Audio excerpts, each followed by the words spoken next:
Chapter 11:18.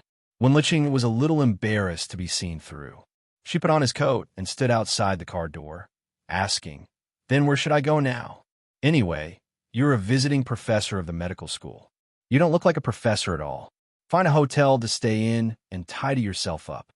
We have a joint lecture tomorrow and a clinical consultation in a few days.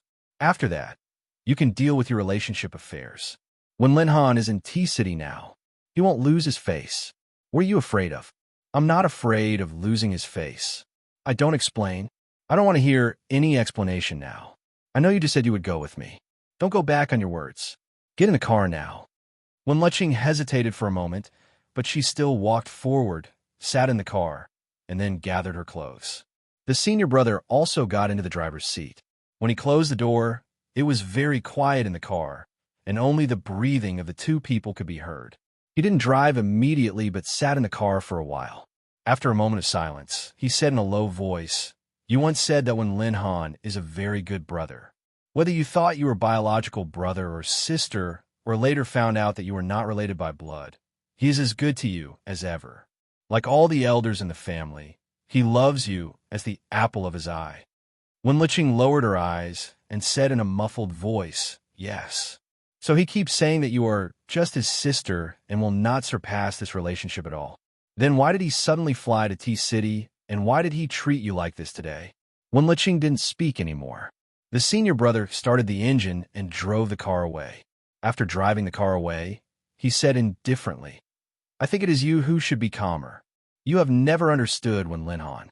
Even if you grew up with him, you have never seen his true face." "True face? What true face?" When Liching turned to look at him, but the senior brother just drove and didn't say anything, but his face was not very good. Obviously, he didn't enjoy the punches just now. It was rare that when Linhan just lay there to be beaten, he should have punched him a few more times. When she woke up in the morning, she habitually wanted to call Jinwan and ask if she needed to go to T University to accompany her. But thinking that Mr. M.O. was in T-City now, it was unnecessary for him to go there. After all, the Cold War between the young couple had just ended, so he didn't make the call but lay in bed for a while. When she got up, she didn't know if Li Nanheng was awake. Instead of going to the bedroom next door to ask, she went downstairs to buy breakfast. It was just some external injuries, and she would be fine as long as she walked slowly. She did not want to stay in the room alone. When he went to buy breakfast and walked back, he passed by a fitness area near the river opposite the hotel. He saw many people doing morning exercises there, and many young couples coming out for a walk early in the morning. It was a very harmonious and peaceful morning. It was said that this was a downtown area, and it was not allowed to set up stalls in such places. However, there was actually a stall set up early in the morning in front of them. Someone was selling all kinds of phone cases and stickers for this year's new mobile phones. Phone Ling thought of her new mobile phone. For her, a mobile phone was expensive as long as it cost more than 1,000 yuan.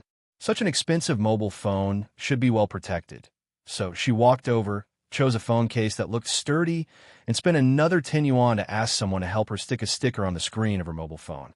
The shells and membranes were very cheap. Although it was a small stall, since it could be placed in such a place and opened so early in the morning, the price would usually not be too cheap. However, the stall owner's asking price was really too cheap. It just happened to satisfy her desire to not spend money recklessly. She was playing with her mobile phone and was about to go back with the breakfast when suddenly a couple who were taking a walk opposite her began to quarrel. The man, "You also know that I will be angry? Every day, you don't tell me what you are feeling, and you don't tell me about your grievances. Do you take me as your man?" The woman, "It's not that I don't want to tell you. I just feel that there are some things that I can get through alone. I don't need to mention them to anyone." The man, "Have you ever thought about me? I am your boyfriend. Shouldn't you let me comfort you when you feel wronged? Let's not talk about how to solve the problem first. One more person is always one more helper. At least when you want to get through it, let me know that at least I can be by your side. Do you really put me in your heart? Do you really love me?" The woman, "I don't know." The man, "From the beginning, when we were together, there were so many things that you cared about, but you never really considered the simplest link between us. You have been antisocial since you were young. Now that there is finally someone who is willing to dote on you and is willing to wait for you to accompany you. You still reject me thousands of miles away. I really have enough of you. Let's break up. The woman, listen to my explanation. The man, there is nothing to explain. You're not honest enough when it comes to feelings. I'm your man, but when you needed help the most, you never thought that I could be your backer. I'm not in your eyes at all. What else is there to explain? It's just that you don't love me enough. The woman, I am not. Just like that, the young couple pulled each other and quarreled as they walked away. Feng Ling stood where she was, holding her phone and falling into a state of absent-mindedness. The location of this outdoor fitness area by the river was directly opposite the hotel across the road. At the window of the hotel, Li Nanheng slowly looked at the little woman who was standing there in a daze. He took off the remote earphones, picked up his cell phone, and dialed a series of numbers. After the call was connected, he said mildly, "These two people's acting skills are stiff and their lines are ordinary. If it were anyone else, they would be able to tell at a glance that this is a lousy quarrel." Only Feng Ling, who has never seen others act, didn't see any flaws. Where did you find these actors? The little couple, who were about to end their acting, suddenly received unsatisfactory feedback from the boss. Fearing that their money would be deducted, they hurriedly walked back along the original path while quarreling. When they passed by Feng Ling, the woman accidentally bumped into the breakfast in Feng Ling's hand and turned back to apologize to Feng Ling. "It's okay." She took a step back and was about to leave this place. In the end, the young couple suddenly pushed and shoved each other to the side of the road under a tree. The man directly pressed the woman against the tree, imprisoning her between his arms and the tree. In a low and expressionless voice, he said, "Why do you think I'm angry? It is because I love you. It is because I love you that I am willing to bear everything for you and bear all the burdens for you. You have always been so stubborn. Do you want to continue to be alone and helpless for the rest of your life? I am willing to be your support. What about you? When will you open your body and mind and let me hug you?" Chapter 11:19. Li Nanheng, who was in the hotel window, said lightly to the person on the other side of the remote earpiece, "More money." Hearing the moneymaker say so, the two people who were leaning against the tree acted even more and said all kinds of touching words from the bottom of their hearts. Feng Ling was a little puzzled and her heart trembled. She thought of everything that had happened to her and what Li Nanheng had done for her. She carried the breakfast that was about to turn cold in her hand and quickly walked across the road back to the hotel. When she entered the room, she saw Li Nanheng standing in the living room with a cup of coffee in his hand. He glanced at her with a sleepy expression and was about to walk into the bedroom silently. Feng Ling pursed her lips and walked in. "Don't sleep. Have breakfast." The man paused and turned to look at her back, who had already walked to the table. "What breakfast?" Feng Ling put the breakfast on the table. Her voice was flat, but it was less cold than a few days ago. Steamed buns, fried dough sticks, soy milk, porridge, and a box of side dishes. Hearing that she was a little conscientious and no longer rejected him, Li Nanheng quietly turned and threw the coffee cup back into the kitchen. He then turned back to the table and was about to sit down to eat when Feng Ling glanced at him. "Didn't you just get up? Don't you want to wash up before eating?" Li Nanheng. He got up, turned back to the bedroom, and began to wash up for the second time today. When the man brushed his teeth and came out, Feng Ling had already finished her share. When he sat down, she was about to get up, but the man pushed the soy milk in his hand to her. "I don't drink this. Help me drink it." Feng Ling looked at him. "I don't have such a big stomach." Li Nanheng glanced at the lunchbox in front of her. "You put 2 steamed buns and 2 fried dough sticks here for me, but you only ate 1 fried dough stick and a cup of soy milk. Are you eating cat food?" "Feng Ling, I'm not that hungry. I'll just eat a little." "Drink it." The man decisively pushed the soy milk to her.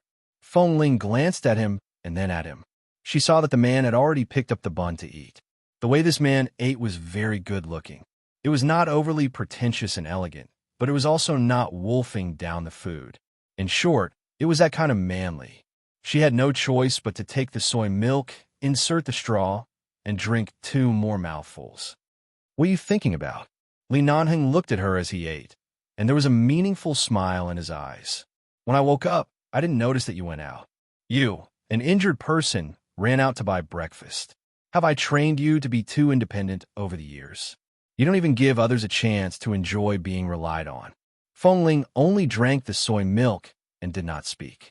She then thought of the young couple she had just seen downstairs arguing. She was the same as that girl. She was too used to keeping everything to herself.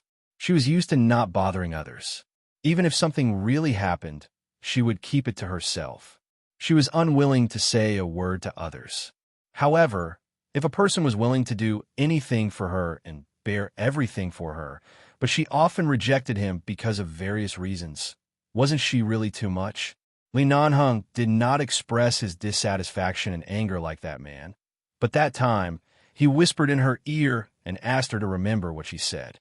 Later, all kinds of indifference and brushing past him showed that he was really angry. What was he angry about? Was he angry that she didn't understand his heart? I got up early and couldn't sleep, so I went downstairs for a walk and bought breakfast on the way. It's not as complicated as you think, Feng Ling said lightly, but she looked at the man who was eating. She glanced at the man who was eating. After holding it in for a long while, she finally asked, "Is it delicious?" It was the first time in a long time that he heard Feng Ling take the initiative to ask something, even if it was just 3 short words. The smile in Li Nanheng's eyes instantly deepened. He took a bite of half of the bun, chewed, swallowed it, and laughed loudly. "It's delicious." Feng Ling, why did others say that Li Nanheng was so cold in front of them? But when she looked at him, she always felt that this man was like a fool. If it was delicious, then it was delicious. Why did he smile? The point was that when he smiled, he looked at her while smiling, as if it was not a bun but a golden pimple. Feng Ling didn't look at him anymore and continued to drink her soy milk, but at this time, she glanced at the fitness area by the river opposite the hotel, took a look, and then suddenly turned to look in that direction, and at the same time, looked at her cell phone on the table. It was strange. When she was downstairs just now, there were people selling things there so early in the morning. How long had it been? Why did the stall disappear? Was it sold out? No, there were still a lot of people just now, and it was so early now. Few people would buy things, so it couldn't be sold so quickly. It hadn't even been half an hour, and the stall was already gone? Feng Ling looked in that direction, thoughtfully. Li Nanheng also looked in that direction because of her gaze. Noticing what Feng Ling was looking at, he suddenly coughed and raised his hand to say, "Give me the soy milk. I'm choking." Feng Ling hadn't come back to herself. She only turned to look at him, saw that the man seemed to be really choked, and subconsciously hurriedly handed him the unfinished soy milk in her hand. She saw that the man took her soy milk and took a big sip with the straw she had just used. When she realized that the straw was used by her, the man had already taken several sips. Feng Ling's attention was also completely attracted by the straw. She put on a sullen expression, thinking that she had been kissed by him before, and it was not a big deal to use the same straw. When they were all men in the base, they also used the same cup, so it was not so pretentious. But now, no matter how she looked at it, she felt that it was too intimate and ambiguous, and he didn't treat her as an outsider. However, she didn't say this, but when the man returned the soy milk to her again, she hesitated. If she didn't drink it, it would be too delicate and wasteful. There was still half a cup. If she drank it, it seemed, after hesitating for a while, she still lowered her head and continued to drink, but this time, she lowered her head even more, as if afraid that the man would see her somewhat hesitant expression. Glancing at her unscrupulous but somewhat hesitant expression, Li Nanheng held back his laughter, glanced at the phone she had just changed to the novice case, and smiled without a trace. "Where did you buy this breakfast? It tastes good. I'll buy 2 more tomorrow morning." The man tried to find something to talk about. Feng Ling lowered her head and said, "No need. I know which store it is. I'll go buy it tomorrow." Chapter 11:20. Li Nanheng's smile widened when he heard that she would continue to stay here and help him buy breakfast the next morning. "With your injury, are you sure you can walk that far?" "It's not that far. I'll buy breakfast in the morning and take in some fresh air. It's good for the body." Feng Ling was still drinking her soy milk and did not notice that the man was grinning from ear to ear. "All right then. Thank you for your hard work, Miss Feng." Feng Ling paused and suddenly looked up at him. The man's expression had returned to normal. When she looked up, he met her gaze calmly. Feng Ling was speechless. Why did she feel that something was wrong? But she could not tell what was wrong. The next day, Feng Ling went to buy breakfast on time. When she passed by the area by the river, she saw a small stall selling things. However, it was not as lively as it was yesterday, and there were not as many couples coming and going. That night, because Feng Ling had been injured for 2 or 3 days, she could apply the medicine herself most of the time and did not need to trouble Li Nanheng. She insisted on doing it herself, and Li Nanheng did not force her to do anything. Therefore, by the time she sat on the bed with the medical kit and applied the medicine, it was already very late. When Liqing called, "Feng Ling, how have you been recently?" Hearing that Wen Liqing's voice was a little hoarse, Feng Ling said with concern, "I'm fine. It's nothing. I just suffered some superficial wounds a few days ago. I was afraid that you would be worried, so I didn't tell you. Now the wounds are basically healed." "Injured?" Wen Liqing raised her voice. "Where are you?" When Feng Ling went downstairs today, she paid special attention to the surroundings and the name of the hotel. A hotel near the river in the city. I think it's called the Golden City Hotel. "I'll visit you tomorrow." "No need. What's wrong with your throat?" "Nothing. I haven't slept well for the past 2 days. In addition, there was a lecture at the medical school today. I sat there with a few of my seniors and talked for the whole day, so my throat is a little hoarse." Feng Ling instinctively felt that Wen Liqing's low spirits had something to do with Dr. Wen, but she did not ask too much. "Feng Ling, do you still plan to go back to America? The United States?" "I never thought about it. I don't have any friends anywhere, so I'll just work wherever there's a suitable job for me. Mrs. Mo's place isn't a long-term place. As long as the crisis is over, I'll definitely leave. Which normal person would have a bodyguard by their side all the time? It's too redundant." She didn't have a fixed residence. Originally, it didn't matter where she went. She had never thought about where she had to go or where she had to stay. "I plan to travel around the world after my speech in the city ends. If you have time, why don't we go together? All over the world." "I heard that the countries around the world aren't as peaceful as they seem. Many Western countries are affected by the chaos of war. If you really want to go out, you'd better make a safety plan first. Why are you like my brother? You're so concerned about the safety of others. I'll look for you tomorrow. You've been staying in that hotel recently, right? Okay, give me a call before you arrive." Before hanging up the phone, Feng Ling comforted Wen Liqing with a few words, lest Wen Liqing's slightly depressed mood continue. When she put down the phone, she suddenly raised her eyes and looked at the man who was standing in front of her bedroom door. She was shocked. She was so alert that she didn't even notice when Li Nanheng entered the door. Sure enough, the only person in the world who could make her lose her alertness and come and go without a trace was Li Nanheng. "You didn't even knock before coming in?" "I was about to knock, but I heard you talking on the phone, so I didn't want to disturb you." Feng Ling adjusted her pajamas. Because she had just changed her dressing, a few buttons of her pajamas were still undone, revealing more than half of her shoulder.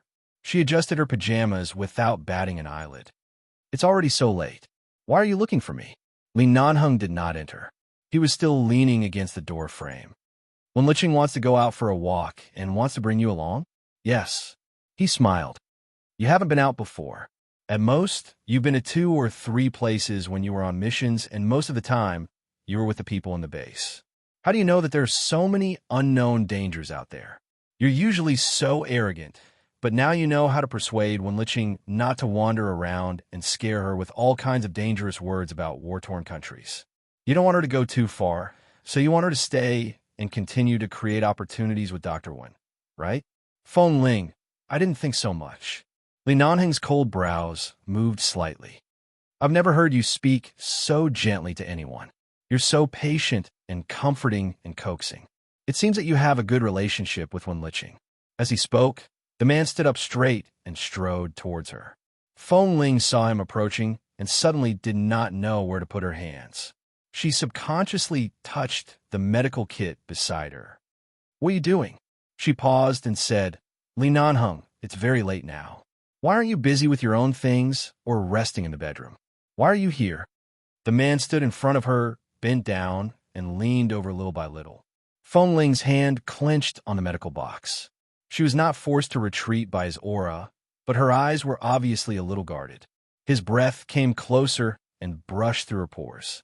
Her nose was full of the man's scent. She still remembered the conversation she heard from a young couple yesterday morning. I like you and love you, so I'm willing to take on everything for you. When will you really open yourself up and accept the thousands of good things that a person can do for you?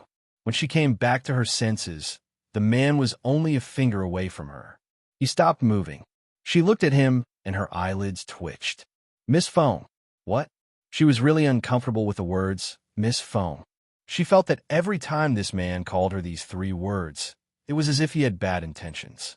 Li Nanheng laughed hoarsely. If I was the one who drove by in time to save you when you fainted at the base, would you treat me like how you treated Wen Liqing? How would I treat her? Gentleness, patience. You're already willing to let go of your true self to the point that you're close to a friend. If it were me, would you give your entire self to me and give it to me without any worries? Chapter 1121. Feng Ling felt that this assumption was not valid. The man was very close to her. Right now, she really wanted to retreat and distance herself from him. However, she knew that if she retreated now, it would mean that she had been defeated by his words. It would mean that she really cared about something with him. There's no ifs.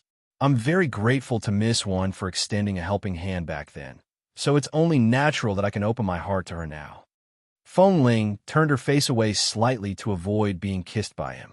However, she felt that she was actually about to be kissed. Although their skin had clearly not really touched, the man's breathing and hoarse voice gave her the illusion that he had already kissed her from head to toe. Aside from that one time, when I was locked in the Li family's ancestral hall and couldn't appear in time, when have I not appeared in time? Why don't you try opening your heart to me for once? Feng Ling closed her eyes. I have. She closed her eyes and tried her best to speak in a rational voice. Li Nanheng, I have. He stood up straight again. She finally opened her eyes and raised her head to look at him. There was no anger, displeasure, or any chagrin on the man's face. He only placed one hand in his trouser pocket and looked at her warmly. In a relationship between people, there's a saying that has been circulating for a long time that I have always felt is rather pretentious. Using 100 steps to describe a pair of people in love, I took 99 steps in your direction, and finally, you took the most important step toward me. However, you only took half of this step. Because of your distrust, your hesitation, your lack of confidence, and various other reasons, you took back this step and retreated countless times. It's not that we can't be together, but there are too many things written in your heart that can't be. Feng Ling's complexion was slightly pale because the man had suddenly calmly analyzed all of her timidity and lack of confidence, because he had brazenly exposed all of her hidden emotions. She heard her overly fast heartbeat and felt that her breathing was a little short of oxygen. She had indeed taken a step forward and had indeed opened her heart to him. However, it seemed that she had only tentatively and carefully taken a step forward before being frightened back. If it was someone else, she probably wouldn't even take this step. At this moment, the man suddenly bent his head down again. This time, he seemed to be determined to let her know something. Suddenly, he wrapped his arms around her sides and trapped her on the bed. Even though Feng Ling did not fall down, she still sat there stiffly, watching the man in front of her. Look into my eyes. Feng Ling. She looked into his eyes. I don't have any other woman. From the beginning to the end, I've only had you. Give yourself a little more confidence. Don't always be like a mouse that sees a cat and runs away at the slightest movement. As he spoke, the man chuckled. I've used up all my patience on you. You have to give me a response, don't you? I don't know what to do. I'll teach you. The man leaned closer and raised a hand to point at his face. Kiss me. Again. Feng Ling. She grabbed the pillow by her hand and smashed it hard against his face. At the same time, she pressed his face hard and didn't stop until the man was pushed far away. He didn't force her to kiss him. He just smiled and held the pillow in his hand. Looking at the short-haired little woman sitting on the bed who didn't know what to do and looking at her expression, he chuckled. Is Wen Liqing coming to see you? Tomorrow. In the next 2 days, I'll be attending some activities related to the Lee Corporation's domestic partners. There's also a banquet. Do you want to attend? Banquet? Do you want me to attend as your bodyguard? Feng Ling asked. He raised his eyebrows high. What do you think? Feng Ling didn't want to say it. She pointed to the door and said, It's too late. I'm going to sleep. Go out. The man wasn't annoyed at all. With one hand in his trouser pocket, he looked at her from the side. It wasn't until the little woman was about to explode from his stare that he walked out with a chuckle. Good night. The man switched on the main light in the bedroom, leaving only a dim yellow wall lamp by the bedside. Li Nanheng. When the door was about to be closed, Feng Ling suddenly called him. He paused. I grew up drinking wolf's milk. I'm not feminine at all. I'm not reasonable either. Why do you like me? Indeed, I'm not reasonable enough. I don't King know why I like you. Feng Ling. Oh. Hearing the little woman's muffled voice under the quilt, Li Nanheng put one hand on the door frame and glanced at her. Miss Feng, speak. Do you need me to bring a knife over right now? You can dig out my heart and see if it's carved with the words little wolf girl, you heartless bastard. Feng Ling pulled the quilt over her face and said in a muffled voice, Go out. Don't talk so bloody. I don't want to have nightmares. Good night. The smile on the man's lips deepened. Sweet dreams. When Liqing came to find her the next afternoon, because Feng Ling said that she hadn't eaten at noon, when Liqing happened to be hungry, so she took a taxi to come over. She rang the doorbell several times outside the room and waited quietly. Suddenly, she heard footsteps. She turned to see that Feng Ling had come back from outside. It seemed that she had just gone out to buy something. Feng Ling was only in her early 20s. The young girl's facial features were cold and beautiful, but also had an unusual beauty and beauty. Her short hair was not dried or styled after taking a shower in the morning, and the light black hair color made her skin look even fairer. Feng Ling didn't seem to have put on makeup or dyed her hair. She stood there looking completely plain and clean, making people feel particularly comfortable. At this moment, Feng Ling was wearing a black turtleneck knitted sweater, a thin white outer shirt, and a pair of black flat boots that looked somewhat androgynous.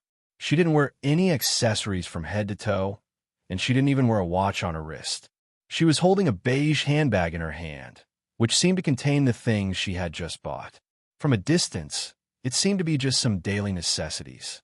Feng Ling's temperament had always been indifferent and cold. In the past, when she was in the base, she wore black uniforms with everyone else. When she was not in the base, she usually wore loose clothes that were slightly neutral, but even so, it could not contain the indifferent and cold aura that she exuded from her bones that kept people away. Chapter 1122. This Feng Ling was very beautiful, but she was cold. Her eyes and brows were gentle, but she didn't look gentle at all. Her temperament was so cold that people couldn't help looking at her. There were so many contradictions in her, but she didn't seem to be out of place. Feng Ling came up. I just went down to buy something. I thought you'd wait a while. With that, she opened the door. Miss Wen, come in. Wen Liqing walked in, put down her bag, and took the slippers that Feng Ling handed to her. While changing her shoes, she looked inside casually and said, Feng Ling, you don't live here alone, do you?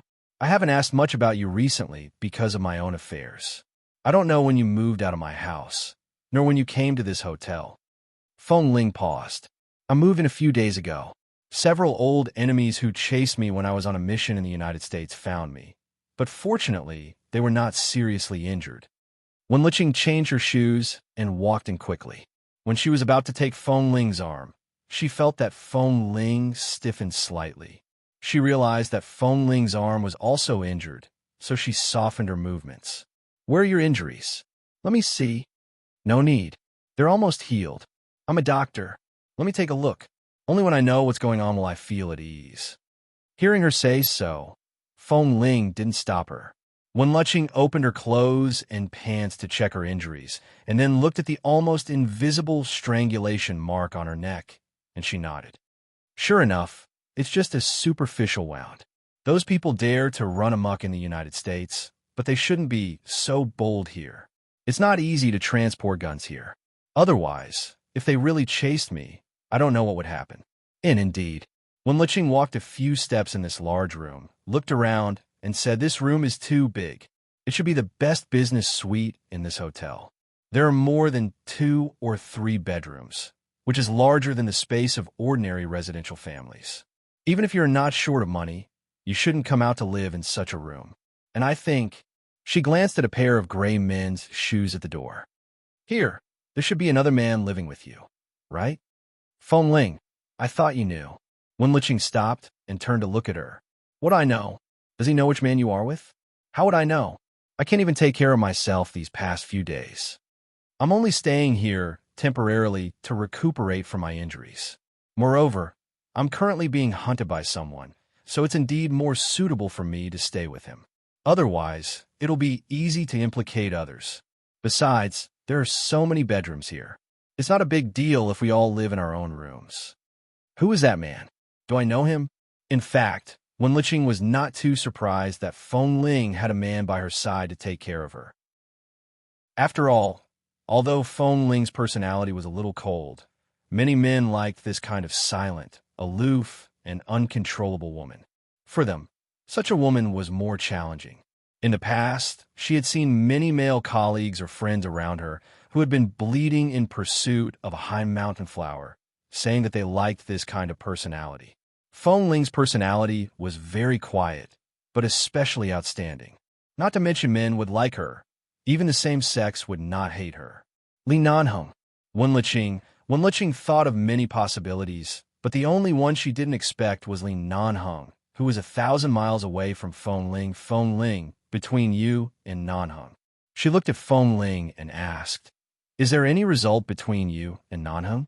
For so many years, we have been entangled with each other for a long time, and he has always been very concerned about you. As for the matter with the Feng family, he has never mentioned it in the past 3 years. At that time, it was just a piece of news in the media. There has never been any other woman by Nanheng's side. So in fact, we are also very suspicious about whether he was married at that time, and Nanheng has never explained it to us. I just don't know if he has explained it to you or not." Feng Ling turned to look at her. He really explained it to her more than once. Had there really never been any other woman by his side?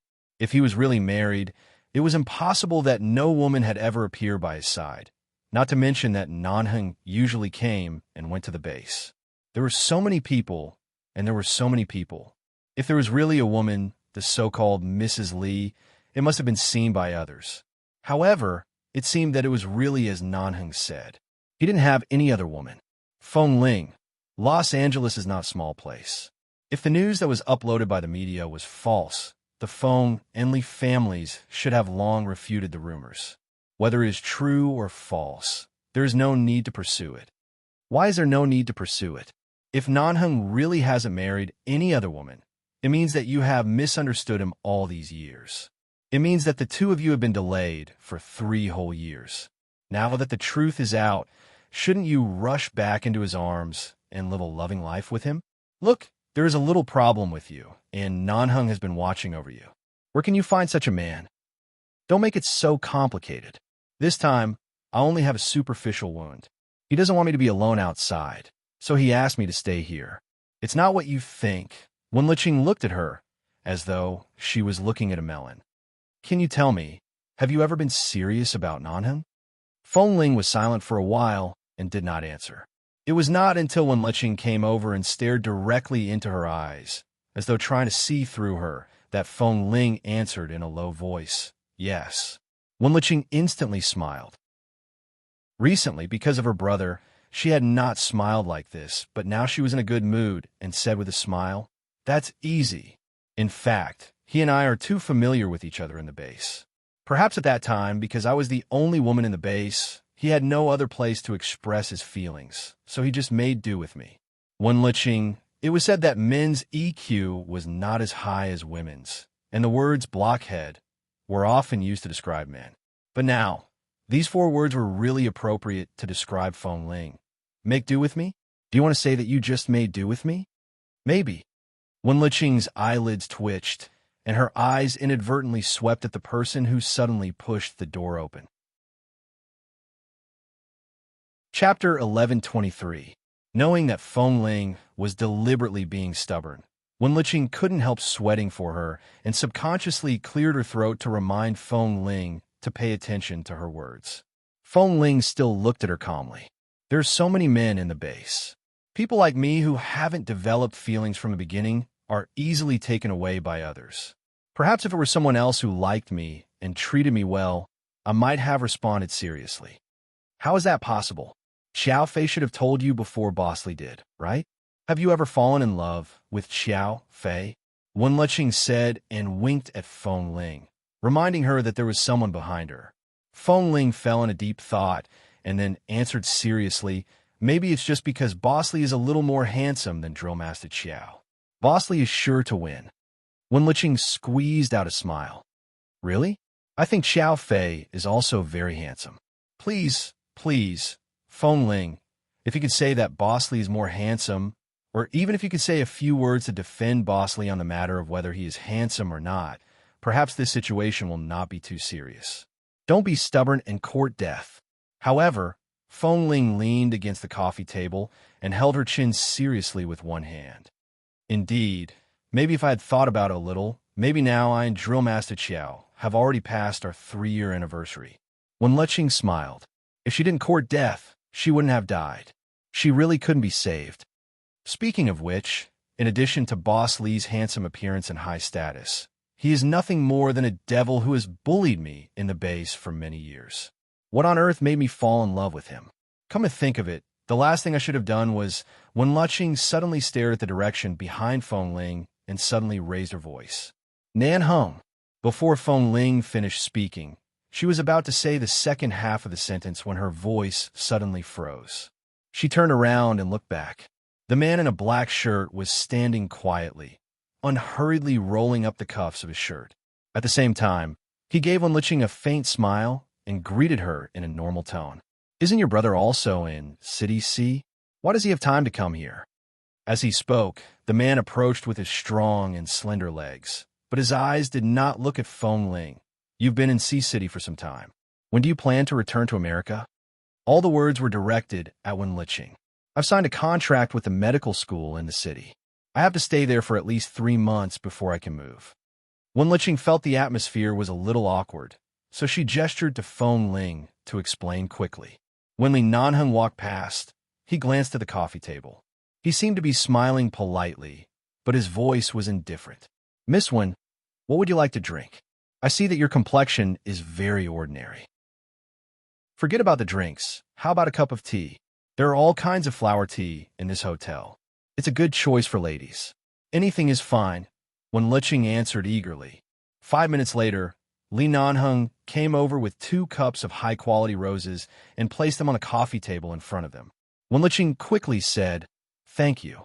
You guys talk first. I'm going to change my clothes, the man said indifferently. All right. Wen Liqing felt that she had known Li Nanheng for so many years. They grew up together, but this was the first time she felt that she had to be so careful when talking to him, for fear of igniting the fire. Li Nanheng nodded and turned to go to the bedroom. It was not until the bedroom door opened and closed that Feng Ling looked at Wen Liqing silently. Wen Liqing was also helpless. She looked at Feng Ling's obviously deflated expression. Now you know that you said something wrong? I've been reminding you just now. Why didn't you notice it? Feng Ling, I thought you just had a sore throat. You usually say that you are a very quick-witted person. Why do you become so slow when it comes to Li Nanheng? Wen Liqing raised her hand to touch her forehead. I think he is most likely angry. Think of a way to coax him. I originally wanted to talk to you because I was in a bad mood, but now I'm not in the mood to talk to you. Hurry up and solve your own problem. Wen Liqing directly left. She did not dare to drink the flower tea. She was afraid that Li Nanheng would directly poison her because of his expression. In the bedroom, the man had just taken off his shirt and was about to pick up the black t-shirt on the side to put it on. Feng Ling knocked on the door, but there was no response from the person inside. She simply pushed the door open and entered, only to see that the man was shirtless and was about to change his clothes. Seeing that he was not wearing any clothes, she hesitated. Originally, she wanted to leave, but then she thought that it was not the first time she saw him, so there was nothing to avoid.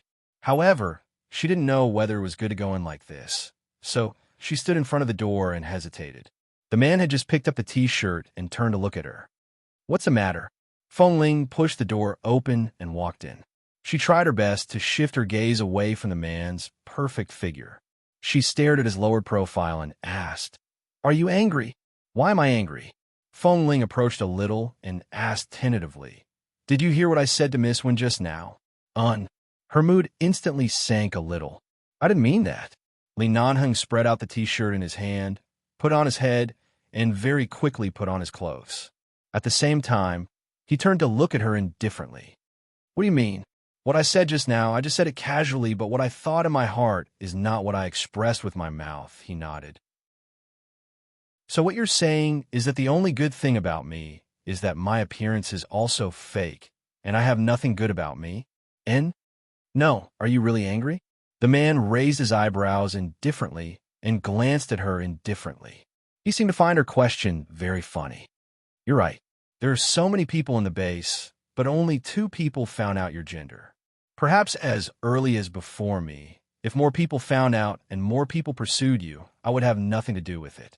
This is the truth, and there is nothing to be angry about." She was a little confused because of his words. She seemed to understand, but also seemed to not understand. She felt as if he was mocking her for not treating him as the most special one at all. Instead, she said that she was being serious, but she was just being passive. Everything that happened between the 2 of them was just a perfunctory brushing over. She wasn't really low in EQ. She looked at him and said awkwardly, "Don't be angry. I really didn't mean it that way." The man said unhurriedly, "I was the one who asked for it. I delayed your and Xiao Fei's 3rd anniversary." Chapter 1124. I didn't mean it. I just said it casually. I don't have any feelings for Drill Master Xiao. Ling was forced to spit out these words helplessly. Li Nanheng glanced at her coldly and did not answer. "Although I have a good relationship with Miss Wan, and I really treat her as a friend, I'm not good at telling others about my feelings and thoughts. When she asked me, I just wanted to be more open-minded. I didn't want to make it seem like I can't be without you." The man still did not speak but raised his cold brows slightly. I just thought you couldn't hear me, so I joked with Miss Wan. In fact, it's not like that. There's so many brothers in the base. To me, brothers are just brothers. I didn't know anything about feelings. If I didn't meet someone who moved my heart, I wouldn't respond to them. Whether it was Xiao Fei, the head coach in the martial arts club, or that Chun Beiqing, I just treated them normally and didn't have any feelings for them. Only for you. I was afraid because I cared about you. I was afraid that I liked you too much, and I was afraid of getting hurt. So I retreated, but I didn't mean to compromise. You're the only one. I didn't compromise. After saying so much, Ling didn't know what she had said. She just felt that what she had said earlier could easily be misunderstood. She didn't like misunderstandings, and even more so, she didn't like misunderstandings caused by her words. She was eager to explain, but she didn't realize that in these few words, she had unabashedly dissected her true self. The man's eyes were still emotionless. Ling was really anxious. She didn't know what she was anxious about, but she could only say 2 words, "Boss, Li Nanheng, I got it." Although he said he got it, it was clear that he didn't intend to listen to her explanation. Ling felt that the top of her head was about to emit smoke. She stood there looking at him and didn't move. At this time, Li Nanheng also glanced at her. "I'm going to change my pants. Are you going to stand there and watch?" Ling's expression froze, and the unknown fire in her heart burned her eyes. Especially when she saw him raise his hand to unbuckle his belt, she felt her eyes hurt even more. With a swish, she turned her back. "I won't look at you. You change your pants. You're not going out?" "No, I'll go out after the misunderstanding is cleared." The man glanced at her back, smiled slightly, and went to change his pants. Ling's back was facing him. She could hear the sound of the belt being unbuckled, the sound of the man changing his pants, and finally the movement of the belt buckle. However, before he could say that he was done changing, she thought about it and didn't turn around immediately, afraid that she would see something she shouldn't see. In the base, men often went out to train bare-chested, so she could barely accept a man's upper body, but not his lower body.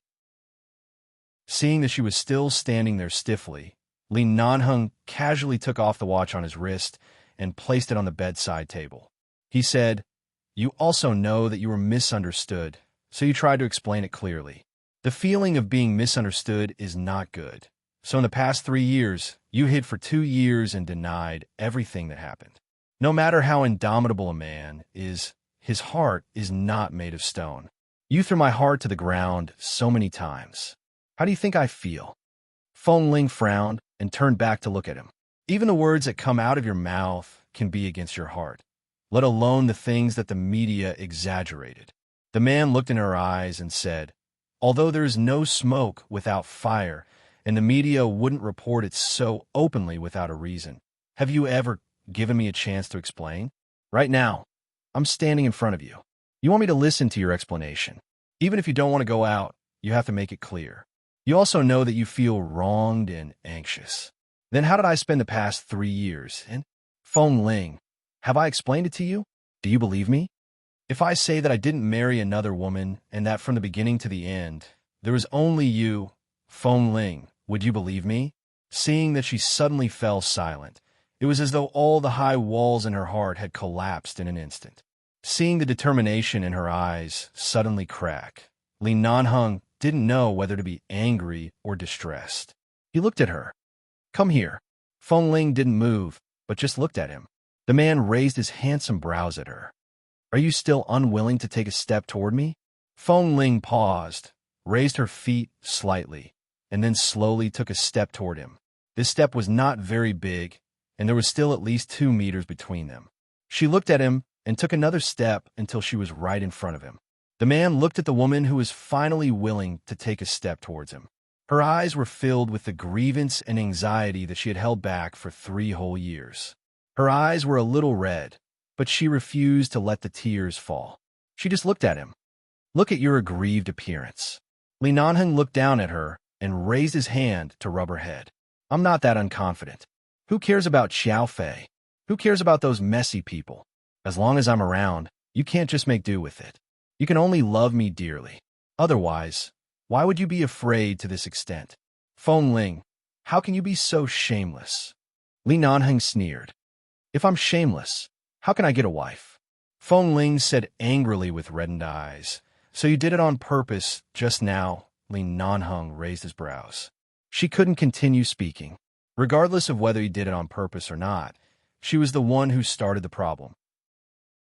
If she hadn't been so stubborn just now and suddenly explained herself in a moment of desperation, she wouldn't have made herself so awkward.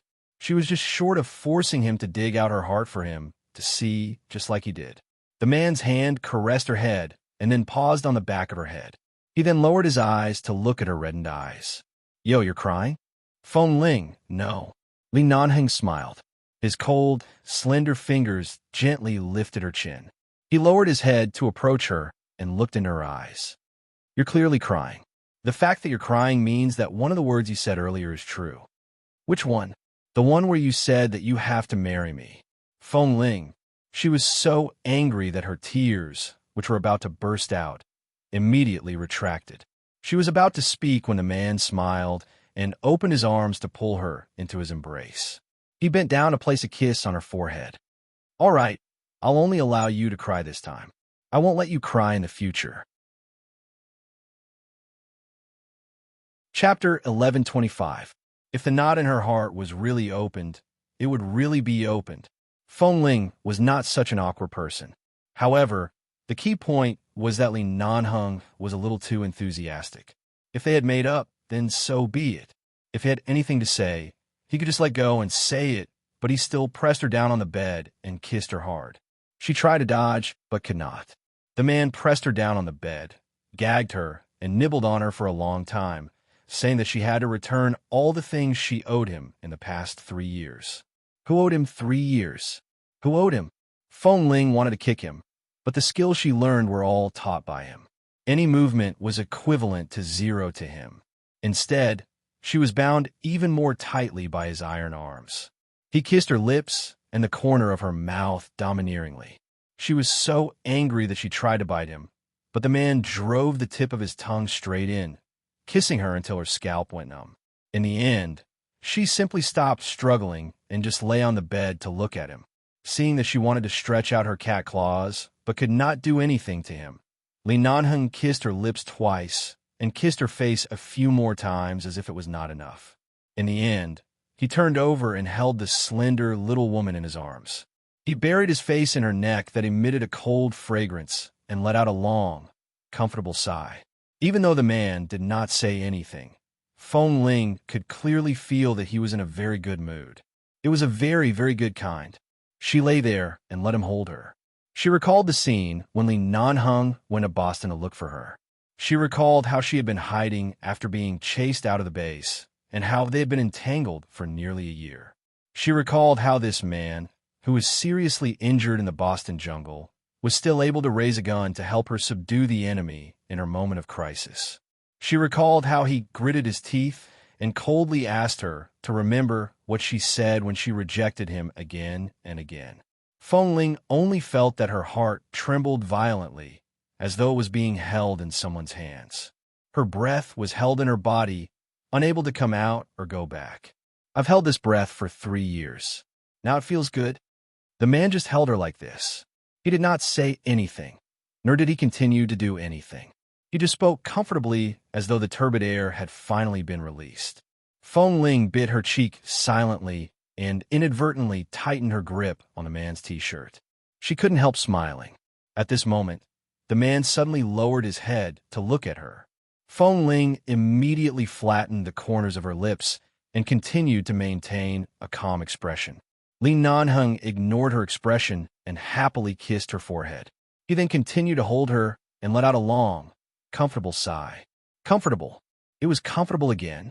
She was not comfortable being held like this all the time. Feng Ling struggled to get up, but was unable to do so. She could only say, "Earlier, Miss Wen came to look for me for lunch, but she left without eating. Well, it's fine.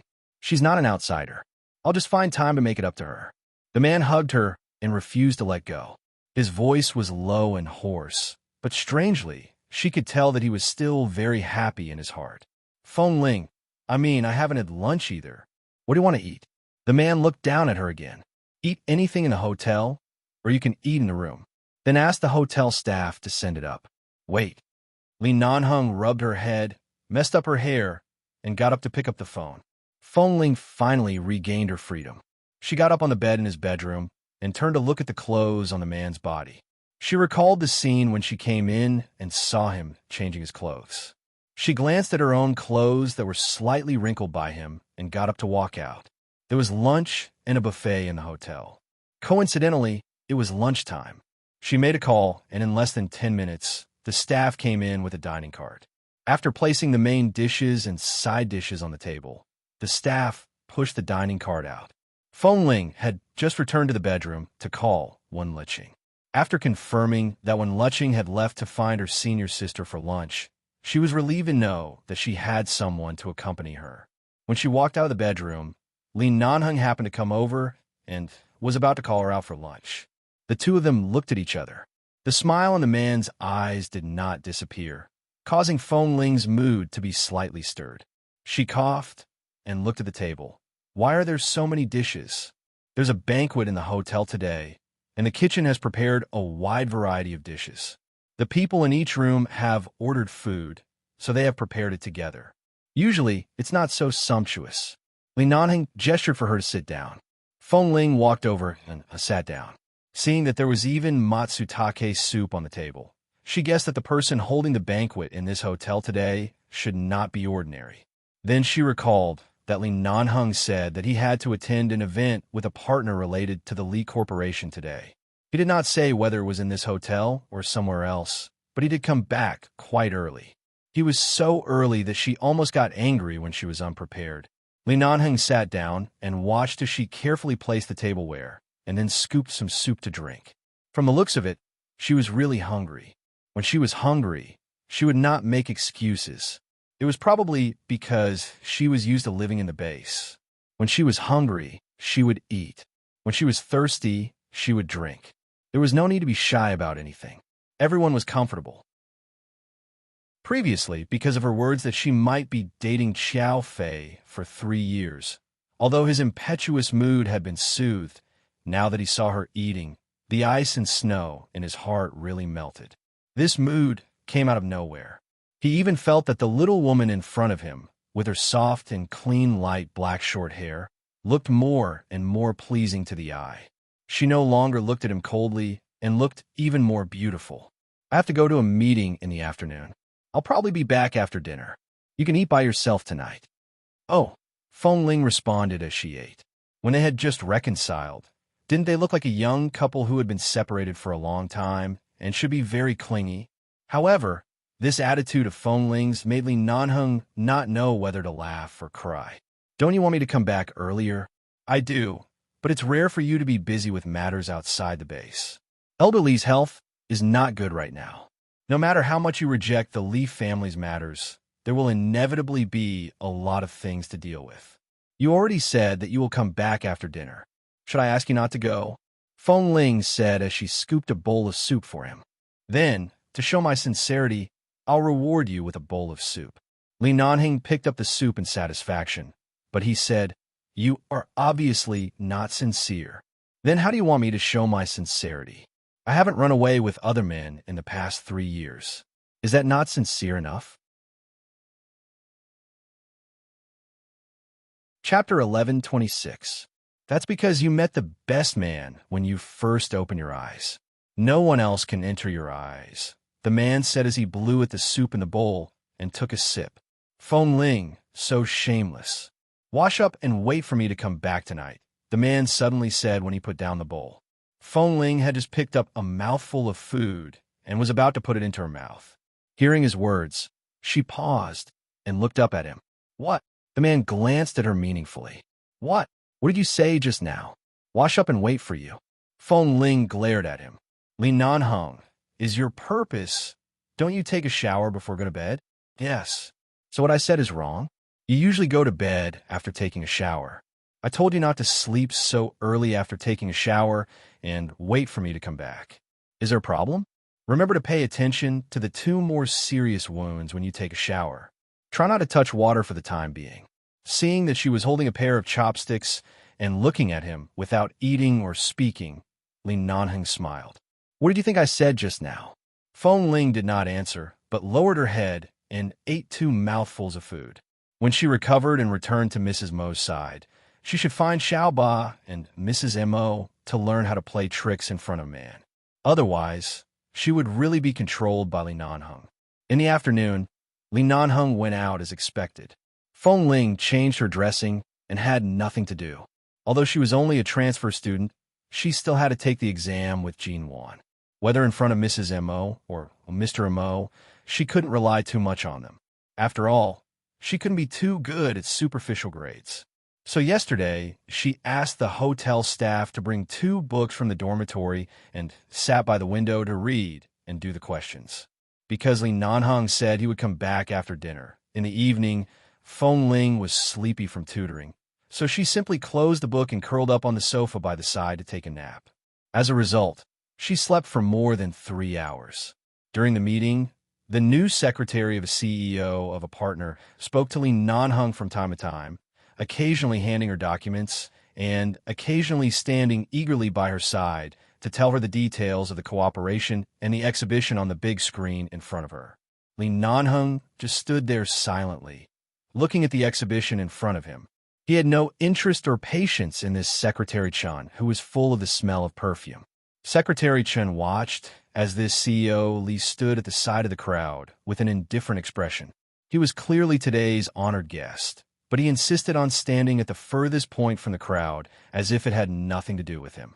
Secretary Chen looked at this handsome man in a black coat, standing tall and straight. He only felt that this kind of man was unapproachable when he wore a suit and shirt, but when he took off his clothes, he was definitely a sexy man with an excellent figure. After all, from afar, he could feel the invisible sense of oppression that this CEO Li exuded.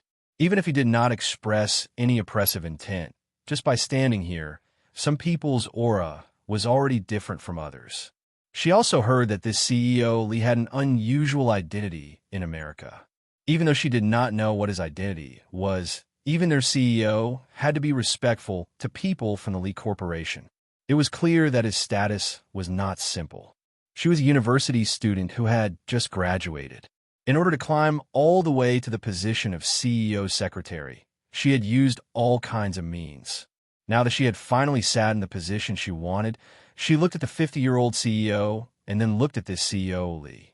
It was simply the difference between clouds and mud. This Lee Nanhung had a natural charm that made women want to go to bed with him as soon as they approached. CEO Lee, look at these. These pictures all have the details of the various departments. It's just that I was in a hurry today and didn't bring them.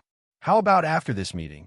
I'll accompany CEO Lee to our company to look for those detailed pictures.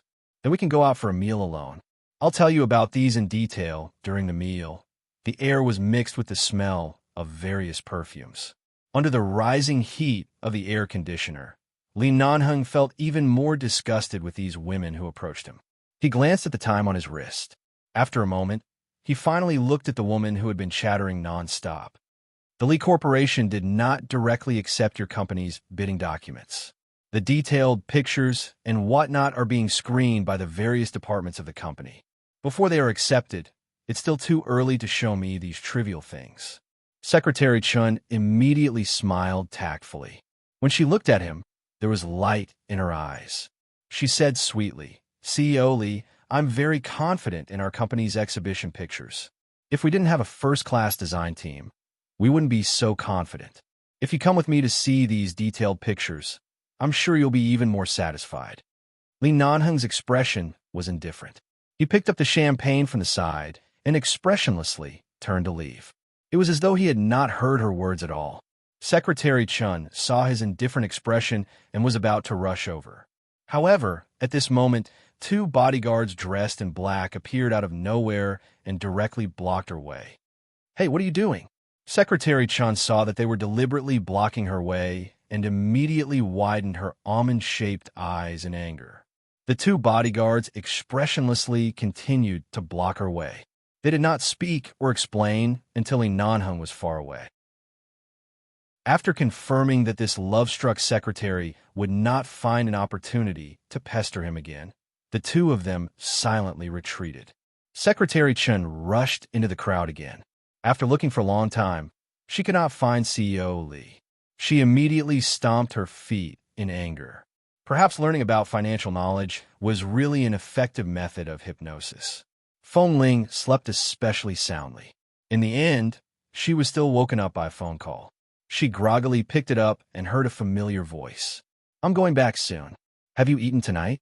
I'll buy some for you to eat. She was stunned for a moment. She slightly sobered up and rubbed her forehead on the sofa. Boss!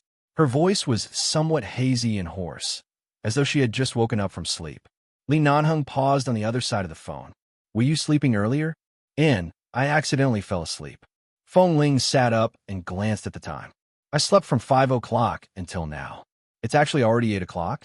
As she spoke, she directly stood up to turn on the lights. At the same time, she circled the room. There was indeed nothing to eat. She heard that the call had not been hung up. The man seemed to be driving. She said, then just buy something to eat. Halfway through her words, she suddenly thought of something. Are you done? Lee Nanhung, I've already said that I'm going back soon. Did you sleep until you lost your memory? Chapter 11:27. Feng Ling. I was a little muddle-headed just now. As expected of Feng Ling, other women couldn't wait to ponder every word of his over and over again to find some traces of feelings. But she was really a model of fickleness. Lee Nanhung glanced at the food city he passed by and remembered that Feng Ling liked the rice noodles there last time. She said that it was one of her favorite foods after coming to China. He drove the car over and said to the phone, All right, wash your face and get ready to welcome your husband back. Feng Ling. Whose husband? I don't have a husband. At this time, the man had already hung up the phone with a smile, got out of the car, and went straight to this smoky food city. This food city not only had special snacks from all over the world, but there were also some shops selling various small things that girls liked. Lee Nanhung waited for the rice noodles to be cooked in that shop. Because there were too many people waiting in line, he simply turned to walk outside. When he passed by those shops, he saw the various gadgets, accessories, and toys inside, and found that he seemed to have never seen these things in Feng Ling's room or suitcase. In the past, she didn't have these things in her room. It was not that she didn't go shopping, but she didn't buy them. Did she not like them, or had she never seen them before? Lin Nanheng casually picked up something that looked like a small music box. As soon as he picked it up, the little thing sounded in his hand. He looked at it for a while and put it down. TSK, it was not suitable for her.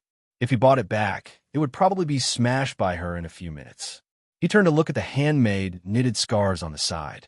The weather in City B was not warm recently, so the scarves could come in handy. Li Nanheng's brows moved. He remembered that Feng Ling usually wore black, white, or gray clothes, but most of them were black. She always looked cold and cool. Black. What color would look good with it? He looked at the scarves and picked up a red one. The quality was good. It was handmade and looked very warm. He thought about how Feng Ling would look when she wore this scarf. It should look good, so he paid and left. When he was about to go back to pick up the rice noodles, he saw a shop selling handmade soap and various handmade gadgets. There were a few hand creams on the stall. He saw a few words written on the introduction below. Moisturizing, long-term use can eliminate thin calluses. Because Feng Ling held a gun for a long time, there was a very thin layer of calluses on her white, tender, and slender hands. As a man, he had never used this kind of thing, nor had he seen her use it. He didn't know if it was just an advertisement or something, but he still went up to ask, "How long will it take to eliminate the calluses?" The shop assistant with exquisite makeup came forward and said enthusiastically, "Sir, this is made with papaya ingredients." The effect is similar to the papaya cream from Australia, and it's even better. It's very moisturizing. It's our new product this year. The weather is getting cold, and both men and women's hand will be very dry.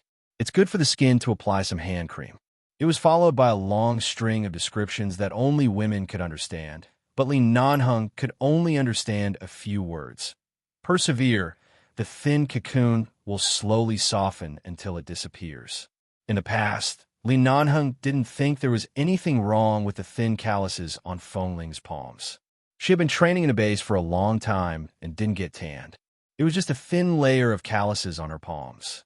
But when Liqing once accidentally mentioned that no girl would not care about this, it was natural to love beauty and pursue perfection.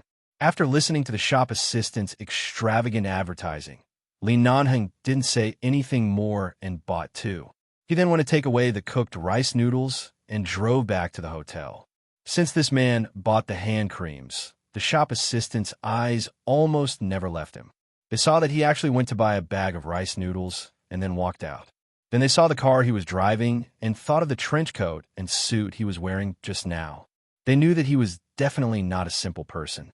And this man not only looked not simple in his clothes and aura, but also dazzling just standing in the crowd.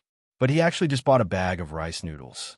Shouldn't this kind of person live in a 7-star hotel, eat Michelin food, and drink red wine that cost tens of thousands of yuan? A few minutes later, Li Nanheng parked the car in the underground parking lot of the 7-star hotel and entered the elevator with a bag of things and a bag of rice noodles in his hand. Feng Ling hadn't gone to take a shower. Anyway, she had bathed in the morning. She didn't go out much except to buy some things at noon. She didn't sweat much. She had slept too deeply, so her head was still swollen. She still wanted to sleep. But when she thought that Li Nanheng would be back soon, she persisted for a while and put away the books she had read in the afternoon. Not long after, the man pushed the door open and entered. Feng Ling walked out of the bedroom, not because the man had returned, but because she smelled the rice noodles. She saw the bag in his hand. "Did you buy rice noodles?" "Yes, I bought rice noodles."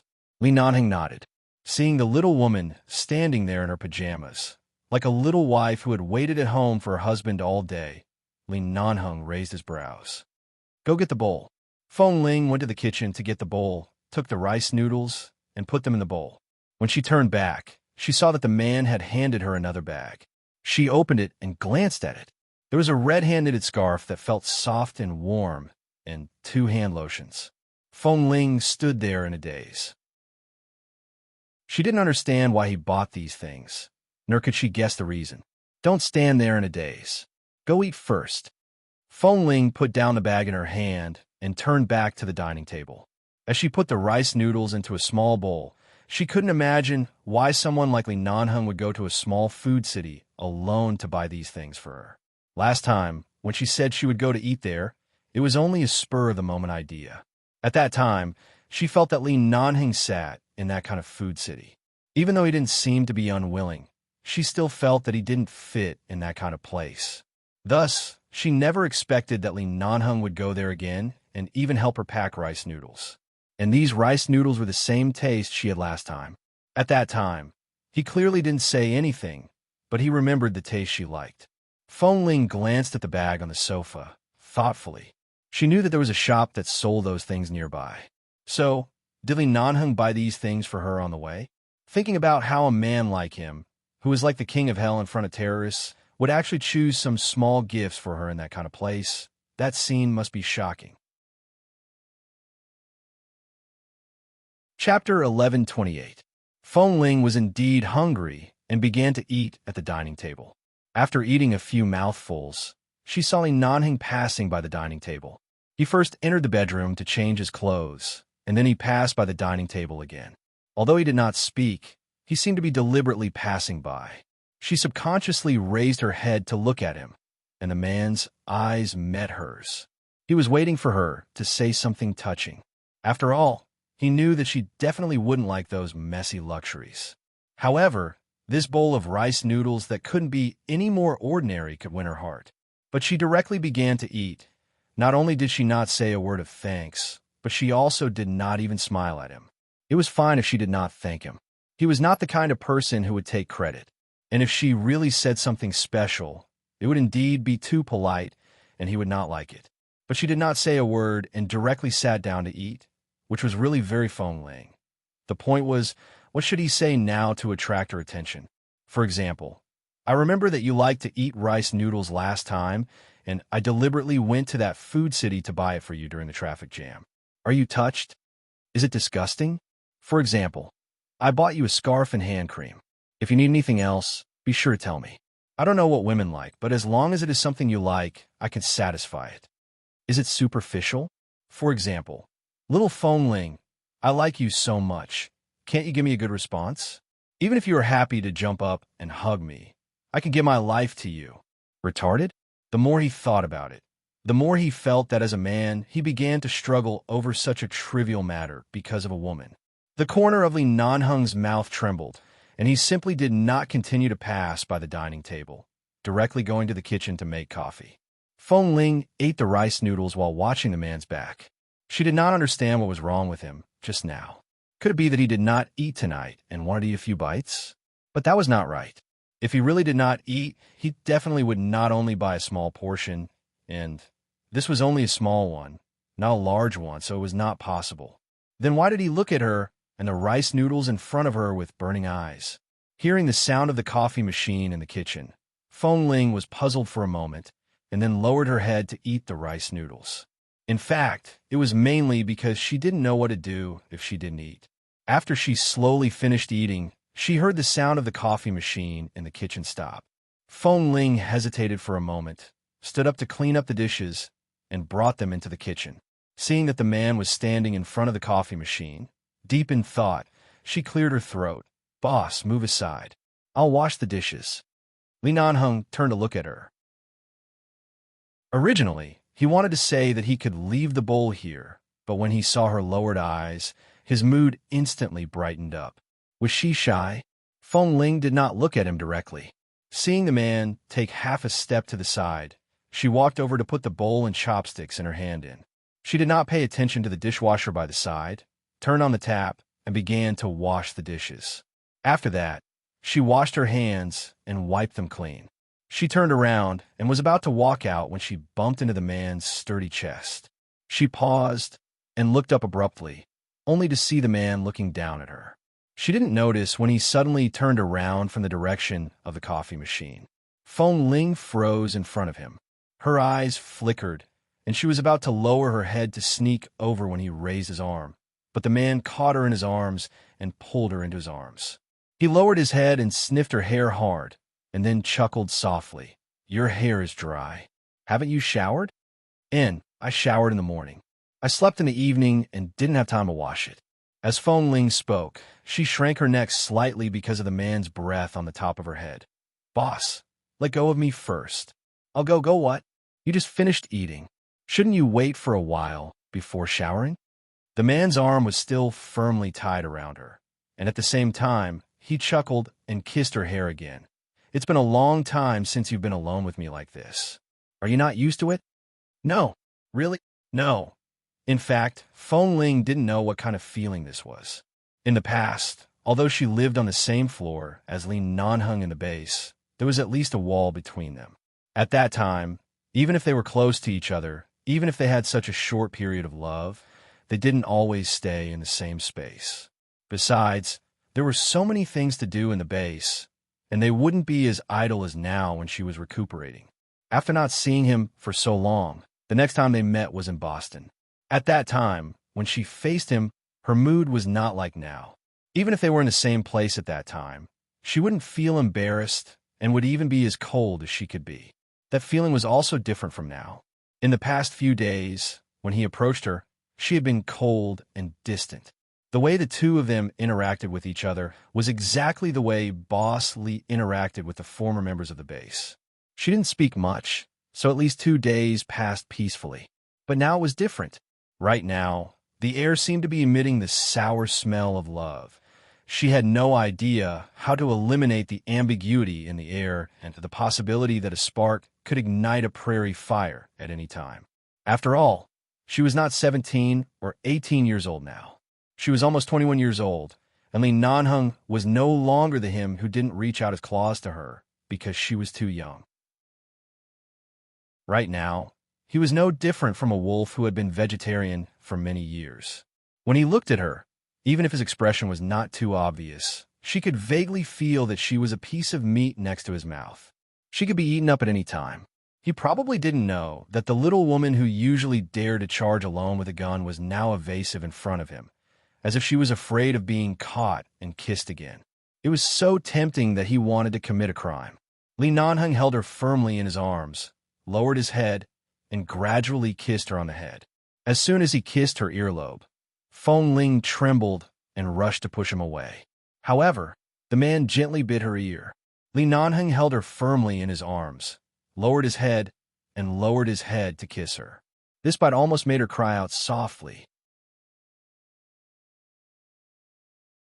Chapter 1129. Feng Ling hurriedly raised her hand to cover her ears and looked up at him. Don't. The man paused slightly but didn't move away. He just looked at her from such a close distance. He saw her red ears and her face that was still trying to maintain composure. So sensitive? Feng Ling could only cover her reddening ears with her hand and say, "My injury is almost healed. Mrs. Mo is going to attend an event tomorrow night.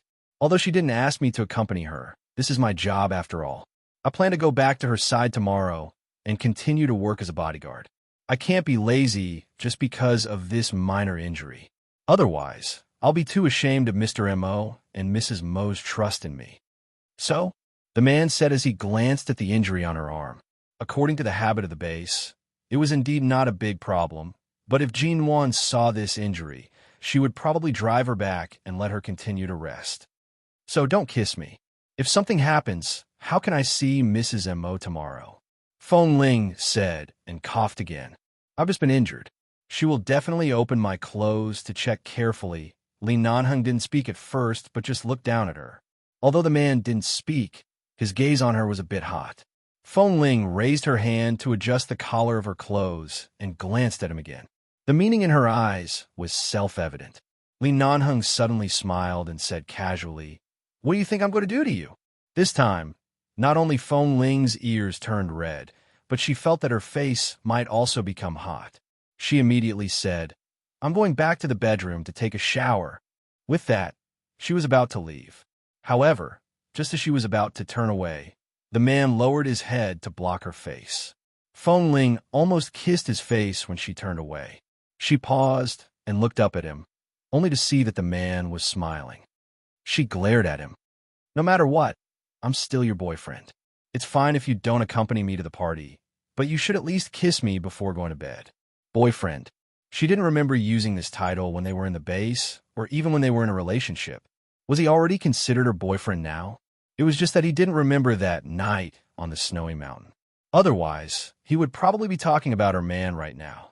Feng Ling looked at him expressionlessly. Protecting Mrs. M.O. is my duty. It has nothing to do with accompanying you. Besides, haven't we been busy all these years? What's there to accompany? Do you think I like you just so you can ignore me? But no buts. Are you going to kiss me or not? What does a kiss mean? I'm happy. Feng Ling looked at him speechlessly. She looked at his lips and then at his face. Although she was not short, in front of this man, there was still a long distance between them. She raised her head and quickly kissed the man's cheek, then pushed him away and was about to leave. All right, I'm going to take a shower.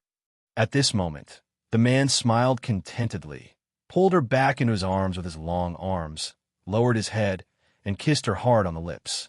When Feng Ling glared at him because he didn't keep his words, he kissed the corner of her lips again.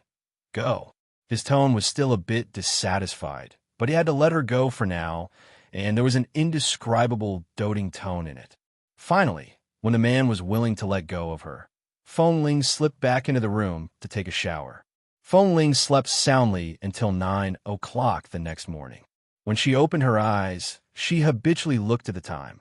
After taking a shower last night, she went out of the bedroom and saw that Li Nanheng was on the phone. From what he said, it seemed that he had a lot of things to do in City C. She didn't disturb him and went back to the bedroom to dry her hair and sleep.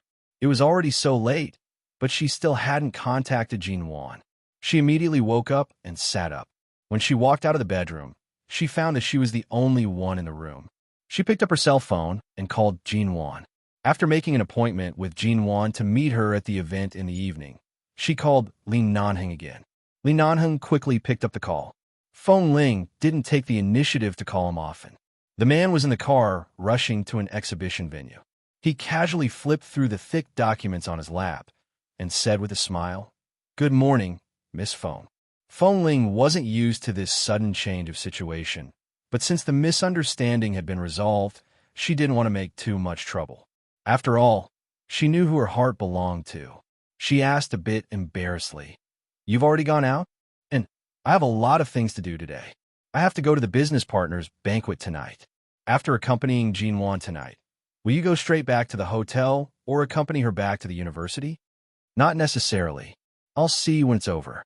If it's too late, I'll go to the university to pick you up. You'll go to pick me up? Then what should I say if Mrs. M.O. sees me? Do you think Jin Wan is stupid? Can't she see that there's something going on between you and me?" "That's right. Last time when Mr. M.O. came over, he should know something from their tone. He just didn't say it out loud. Where will you accompany her to attend the event tonight?" "I don't know yet. I won't know until I meet her in the afternoon. Call me when you're sure. I'll pick you up tonight." "Okay." Feng Ling hung up the phone and went to wash up.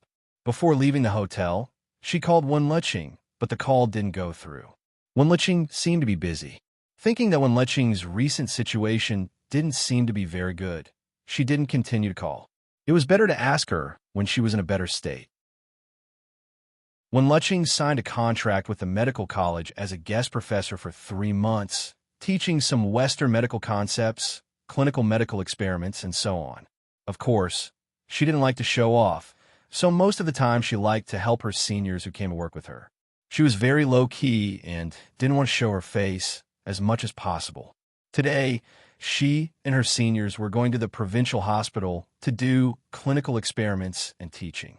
It was said that the provincial hospital also invited well-known medical figures from all over the world to participate and observe.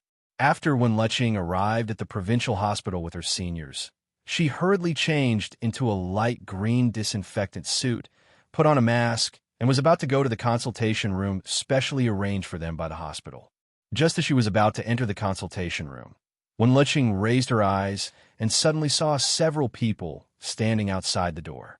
One of them was as tall as Jade, wearing a long white doctor's gown, standing quietly there, talking to the leader of the provincial hospital next to him.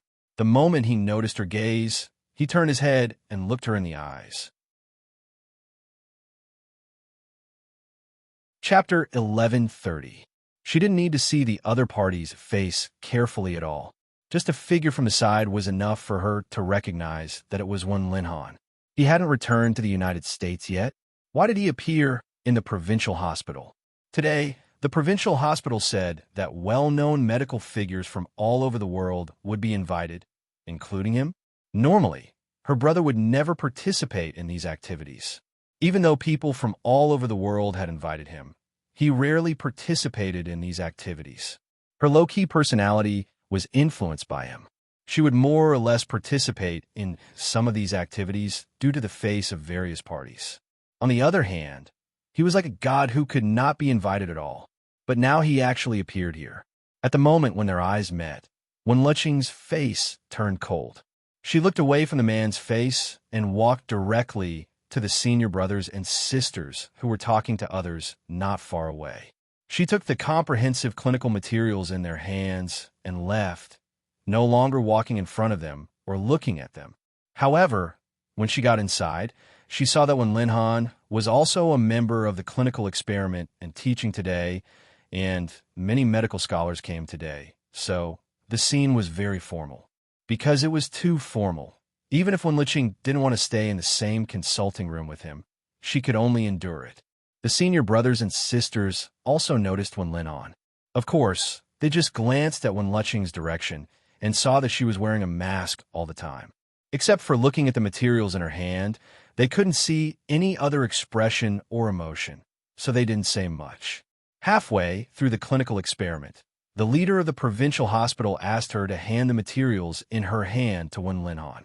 Wenluqing directly handed the materials in her hand to the senior sister and asked her to help with her eyes. But the other people next to her all looked in her direction at this time. Wenluqing's expression was very good during the clinical experiment, and her reaction speed was also very fast. Her professional knowledge was not inferior, but now she was just going to bypass the experimental bed in front of her and hand the materials to Wenlinhan. Why did it suddenly seem that she was in a bad state? Everyone was obviously very anxious, and the 10 or so seconds that she had delayed made people suddenly look in her direction. And now there was a live broadcast for the medical students to watch the whole process, and at least thousands of pairs of eyes were watching them. "Senior sister, do me a favor," Wenluqing said in a low voice. The senior sister glanced at her and then at Wenlinhan's indifferent gaze. After watching for a while, she felt a little cold as if there was a thorn in her back, so she whispered, "I'm holding the equipment in my hand, so I can't go over." Wenluqing glanced at the things in her hand and then turned to look at the senior brother. Even if the senior brother didn't have anything in his hand, it was too much to push this kind of thing to him. Glancing at the camera again, Wenluqing didn't waste any more time and walked over with the materials in her hand. When she walked up to Wenlinhan, there was no emotional fluctuation on her face. She was wearing a sterilized mask and looked indifferent. There was a big screen next to the clinical consultation room. On the screen, her figure and Wenlinhan's figure were enlarged, and at the same time, some pictures of electronic files, as well as various knowledge and drawings of clinical medicine were displayed next to them. She didn't look at anyone, nor did she look at the big screen, but just said in a very official voice, "Dr. Wen, the materials you want." With that, without waiting for Wenlinhan to reach out to take it, she directly put the materials on the table in front of him, and then turned to walk aside. She nodded politely to the leaders of the provincial hospital and the person in charge of arranging their work and salaries this time, and then returned to the side of the senior sister and the senior brother. It was as if she didn't see the man who was surrounded by several medical school leaders, nor did she feel his gaze. It was as if she didn't know him, as if he was just a stranger who was respected by many people in the medical world. Wenluqing's attitude stagnated the progress of the clinical experiment that was in progress for more than 10 seconds. The other medical school leaders only knew that her surname was Wen, but in this big country, the surname Wen was not particularly rare, so it was not strange to meet someone with the same surname, so they didn't think too much about it. But someone still called her, "Wait a minute." Wenluqing paused for a moment and raised her eyes to look at the other party. Both doctors Wen seemed to be very famous in the Los Angeles medical community. I don't know if the two of you have communicated with each other when you were in the United States. Today's clinical experiment requires very precise suture removal techniques. Why don't both doctors show all of us and the thousands of students of the medical college in front of the camera? Everyone in the clinical room, including the man's gaze, fell on Wen Liqing at the same time. Wen Liqing didn't look at Wen Linhan, nor did she pay special attention to the man's gaze. She just stood there and nodded politely to the leaders of the provincial hospital and the medical school. Since Dr. Wen is here, I'd better not show up. Dr. Wen's suture technique is worthy of everyone's observation and learning. I can also stand by and learn from him. After all, Dr. Wen has studied abroad for many years and was hired by Los Angeles City Hospital. There's no need to be so modest. I'm not being modest. I'll really show up. Wen Liqing said and raised her hand to introduce the senior sister and senior brother next to her. My senior sister and senior brother are better. They will demonstrate to the students with Dr. Wen, so the effect will be better. Seeing that she flattered others but trampled on them, the leaders knew that she was low-key and didn't say much. In the end, as she said, they invited her senior brother and sister and politely invited Wen Linhan to be their teacher. When Wen Linhan bypassed the table in front of him and walked to the clinical experiment table, he seemed to glance at Wen Liqing. Although he didn't speak, his eyes were clear, and he didn't pretend to be unfamiliar with her, but he didn't mean to say anything to her in public. He just looked at her as if he was sizing up how thick her disinfectant suit was. The disinfectant suit in China was also different from that in foreign countries. She had never worn this suit in the United States. Wen Liqing, who was wearing a green mask, also looked indifferent, as if familiar and strange at the same time. Wen Liqing lowered her head and took a step back as if she didn't see anything. She gave them the position on the side of the clinical experiment table, turned around, and walked away. Chapter 1131. When Feng Ling and Jin Wan went to meet, Jin Wan did as Li Nanheng said. She lifted Feng Ling's clothes and examined her for a long time. She furrowed her brows in heartache as she looked at the wounds that appeared to have healed on the surface, but who knew how long it would take for the scars to disappear.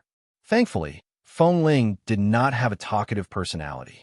She answered whatever Jin Wan asked and did not complain. The topic slowly shifted to the event they were going to attend tonight. It's a family banquet for the company's overseas Chinese chairman, Mr. Kaida. Back when we were in High City, didn't our studio already have contact with the company? We also recently signed a contract. Mr. Kaida's entire family has migrated from America to live in the country and has just settled down in City A. He has invited the heads of all the major business partners to his home for a meal and drink. It's a very simple family banquet, but there might be more people attending. Then, are you going to pick out a gown now? There's no need for a gown. Mr. Kaida emphasized that it's only a family banquet and hopes for more friends to attend. However, he doesn't wish for it to be too grand. It's fine to dress more formally.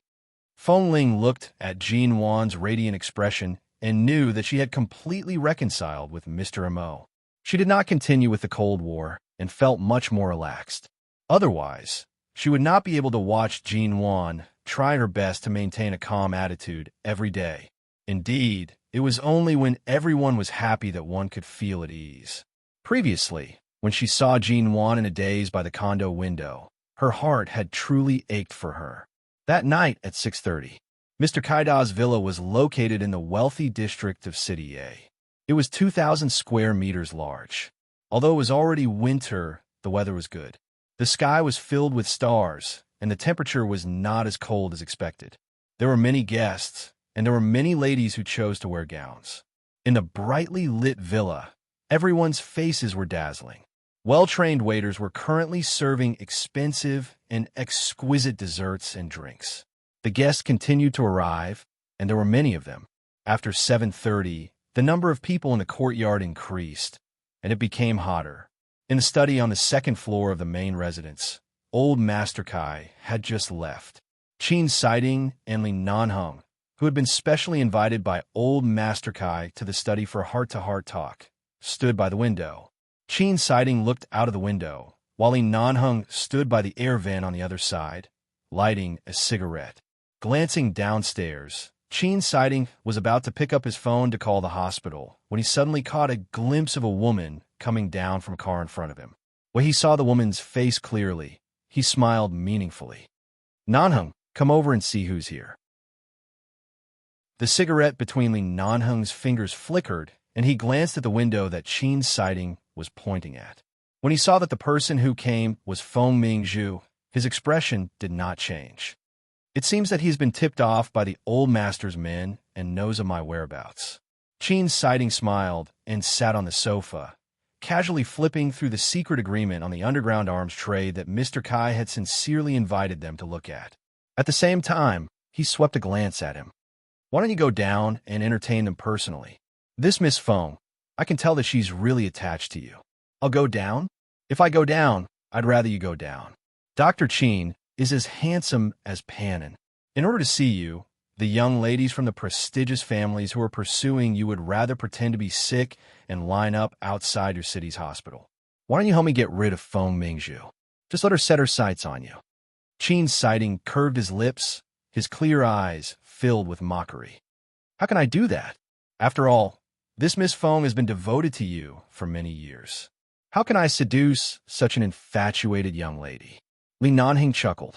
Li Nanheng sneered and put out the cigarette, but in the ashtray next to him. There was a hiss in the air, and then it was quiet again. After all, Dr. Qin doesn't have a woman by his side right now. Sure, Niange doesn't have any plans to have any contact with you recently. It's not right for your side to remain empty. As he spoke, Li Nanheng approached Qin Siding's window. At the entrance of the courtyard, Feng Mingzhu had just entered. She was greeting several acquaintances who had interacted with the Feng family in America. About 10 meters behind Feng Mingzhu, a familiar car stopped. The rear door opened, and Jin Wan, who was dressed in a professional, high-end white suit, appeared before everyone's eyes. Knowing that the person who had arrived was the legendary Mrs. M.O., the crowd immediately surrounded her. Only Li Nanheng's gaze was on the figure who had casually stepped out of the car. Feng Ling was dressed in a white blouse and black jeans, with a simple cashmere jacket over the blouse. She was still wearing a pair of black leather boots that she usually liked to wear. She looked absolutely unapproachable. She was still simple and clean without any makeup, and her hair was clean and fluffy. She followed behind Jin Wan and raised her hand to block the crowd that surrounded Jin Wan.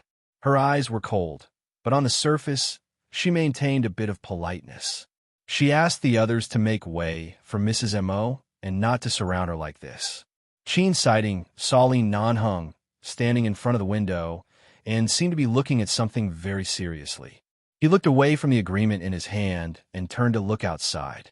When he saw it was Jin Wan and Feng Ling, he raised his eyebrows and said, "The color of the scarf around Feng Ling's neck is not bad. It's rare to see a touch of red on her." Indeed, Feng Ling, who was walking in the yard with Jin Wan, was wearing a red scarf around her neck. The color matched with most of her black clothes and looked a bit like the European and American style that girls like nowadays. It's indeed not bad. Li Nanheng curved his lips. Qin Siding faintly raised his elegant and deep brows. I saw that she rarely wore such trivial things. Could it be that Jin Wan was overly enthusiastic and specially knitted a scarf for her? Li Nanheng, do you think Jin Wan has the time to knit a scarf? That's strange. This doesn't match Feng Ling's usual habits. Qin Siding deliberately said teasingly, and then said with a smile that was not a smile, could it be that some wild man was afraid she would catch a cold and specially gave it to her? The wild man glanced at him coldly. Qin Siding put on a look of realization. Yo, could it be that this wild man is you? Li Nanheng snorted coldly. He looked at the figure in the yard and the warm red on Feng Ling's neck, and a trace of gratification flashed across his eyes. Chapter 1132. Walking out of the study, several bodyguards outside came up to him.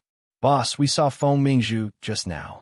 We've asked around and found out that Old Masterly didn't pull any strings for her to come to China. She probably bribed the people around Old Masterly to find out your whereabouts." Li Nanheng coldly curved his lips. "Tonight, all of you better be on guard. Don't let her approach Feng Ling What about Mrs. M.O.?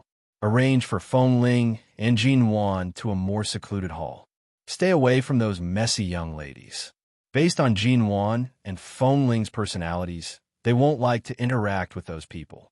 Tonight is Mr. Kai's housewarming party. Don't cause any unnecessary trouble. All right, we understand. We'll definitely not allow Feng Ling and Feng Mingzhu to meet, lest Feng Ling quarrel with you again. The bodyguard smiled as he spoke. He signaled to the other brothers with his eyes and quickly slipped away before Boss Li's gaze could devour them.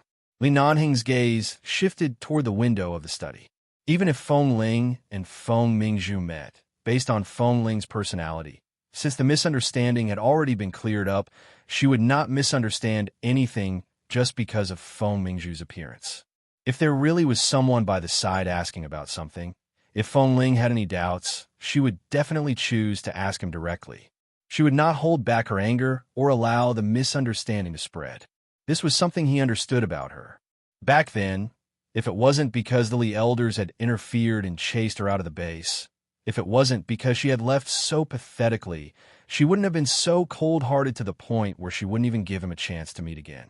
Although Feng Ling appeared to be somewhat muddle-headed when it came to relationships, there were actually many things that she had thought through thoroughly. She was pure by nature, but she was not stupid. After Feng Ling and Jin Wan entered the hall, they realized that Mr. Kai's new home was truly large. Several villas were situated within this 2,000 square meter area. The banquet hall was also divided into 4 halls: Plum Blossom, Orchid, Bamboo, and Chrysanthemum. Several young men dressed as waiters approached to lead them to the Orchid Hall. They said that it was more secluded and suitable for Mrs. M.O. to rest. Feng Ling thought these people found a secluded hall for them to rest because they knew Jin Wan was Mrs. M.O., so she didn't suspect anything and went over with Jin Wan. When they saw Jin Wan, they warmly greeted her and introduced themselves to each other. Feng Ling was about to stand guard outside the door when she was dragged in by Jin Wan. Your injuries haven't healed yet. Why are you standing outside? Just sit here and eat. You don't have to show your face the entire time. You can leave after spending 2 hours here. You don't have to care about the others.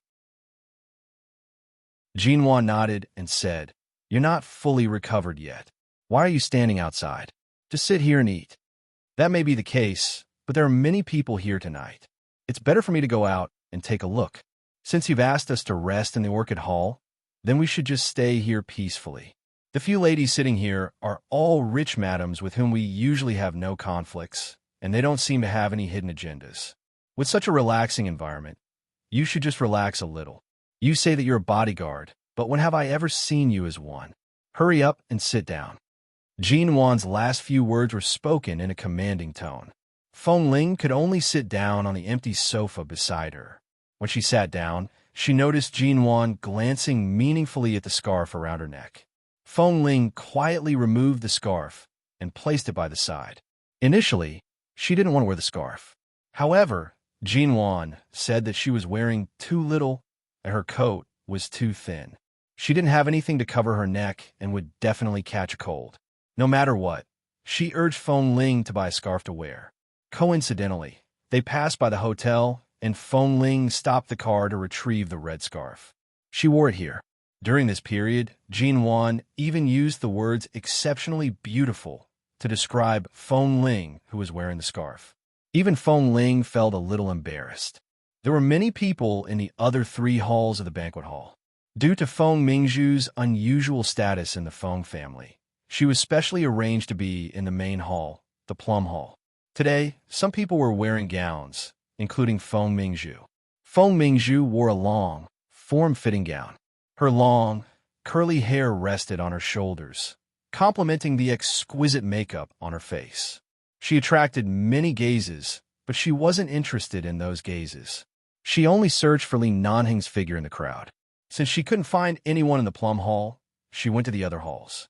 Because she knew that there were very few people in the Orchid Hall and that most of them were women, and that it was located in the backyard of the most secluded villa district, Feng Mingzhu went to the Orchid Hall last. When she arrived at the entrance of the Orchid Hall, she abruptly saw Feng Ling sitting on the sofa by the side and chatting with Jin Wan with a faint smile. The moment she saw that Feng Ling was actually here, Feng Mingzhu's gaze instantly turned unfriendly. She scanned the area outside the door and took advantage of the fact that Feng Ling hadn't turned around to look outside. Seeing that Li Nanheng wasn't here, she directly turned around and left. As she walked, she clenched her fists tightly. She was really persistent. Did Li Nanheng know that she was here? Didn't they say that Feng Ling had no contact with Li Nanheng after she was chased out of the base? Furthermore, it was said that 11 Base had used some unknown method to summon Feng Ling back. However, Feng Ling bore a grudge against the base and refused to return. Furthermore, there didn't seem to be any close contact with Li Nanheng. It was said that when they met at certain events in Los Angeles, Feng Ling and Li Nanheng were like strangers. They didn't even look at each other. The two of them shouldn't have any contact, right? It was said that Feng Ling was currently Mrs. Mo's bodyguard. Thus, the long-haired beauty by her side should be the legendary Mrs. Mo. Because she wasn't sure what the relationship between Feng Ling and Li Nanheng was, it had been so long since the banquet started, but Feng Ling still hadn't gone to the front. It was likely that they hadn't met face-to-face and didn't know each other was here. And it seemed like she should hurry up. Recently, when she was at the Li family, Grandfather Li had been dissatisfied with her because she had spread those things out. Recently, he hadn't helped her much. Even when she visited the Li family several times, Grandfather Li's attitude toward her was very cold. This time, she came to China to look for Li Nanheng. It wasn't Grandfather Li's help at all. Instead, she used all sorts of methods to tell the Li family's housekeeper about her feelings for Li Nanheng, crying and pitifully. Finally, the other party felt compassion for her and revealed a few things about Li Nanheng's schedule in T-City. Otherwise, she wouldn't even have the opportunity to appear at this banquet at the same time. 4M. Chapter 1133. The 3-year marriage between Li Nanheng and that cenotaph was going to end tomorrow. After this so-called 3-year marriage that would never be explained to the outside world, Li Nanheng's entire life would be reshuffled in 2 days. If she didn't hurry up and settle down now, it would be difficult for her to enter the Li family in the future. After all, Grandfather Li no longer planned on helping her. If she didn't harden her heart and do something, all these years of waiting and unwillingness would have been in vain. In the study on the second floor, Li Nanheng played with his phone, his gaze deep. "You really don't plan on going down?" Qin Siding's expression was interested. After all, this is Mr. Kai's family banquet. So many people know that the legendary heir of the Li family has appeared. If you don't show up, the old man won't be able to accept it. To be honest, Qin Siding was quite looking forward to seeing Feng Mingzhu pester Li Nanheng. After being brothers for so many years, he had never seen Li Nanheng's companions bold enough to bump into an iceberg. This Miss Feng was truly stubborn. Li Nanheng suddenly smiled coldly. "Why should I go down? Tonight's main character is Mr. Kai. I'm just a gimmick. There's no need to seek trouble. Feng Ling is in the Orchid Hall. You can avoid Feng Mingzhu's spies and go to the Orchid Hall to have tea with your little Feng Ling." Li Nanheng did not speak. His gaze looked out the window in the direction of the Orchid Hall. If Feng Mingzhu hadn't appeared tonight, he would have used this opportunity to drag Feng Ling out and dance with her. She had never experienced such a romantic occasion before, and it would bring out her adorable side. However, since Feng Mingzhu was here, and based on Feng Mingzhu's personality, he would definitely not show himself without a motive. Dragging Feng Ling out now would only create enemies for her and draw everyone's attention to her.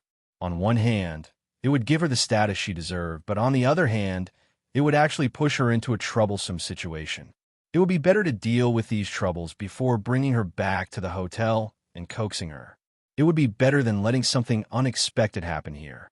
Whether it was an 11 base or outside in the past few years, this little wife of his had always been at the front and worked hard to live well. Now, it was time for him to put her behind his back. Whatever cold wind and bitter rain, he would block it for her. Anything that shouldn't be splashed on her body, anything that shouldn't be dirted in her eyes, should never appear again and should never come near her. In the latter half of the banquet, the people in the banquet hall all gathered in the courtyard of Mr. Kai's villa, dancing and chatting. It was a lively scene. Under Mr. Kai's urging, Li Nanheng finally showed himself. America's Li Corporation was very low profile in the business world, but who didn't know that the Li Corporation had always played the stable card of seeking victory? Their family's business legend had already shocked the American Chinese community several decades ago. Right now, it was just that the elders were getting on in years, and because Li Nanheng had not taken over the family business, they had become much more low profile. But even so, everyone was aware of the Li family's status and the mysterious United Nations-related military base behind the Li family. This was also a rare occasion for Li Nanheng to appear in public. Many successful people whom he was familiar with and whom he had never interacted with before approached to chat. Li Nanheng's expression was calm, and he appeared to be smiling. However, those who approached could sense that this Mr. Li was giving off an unapproachable aura.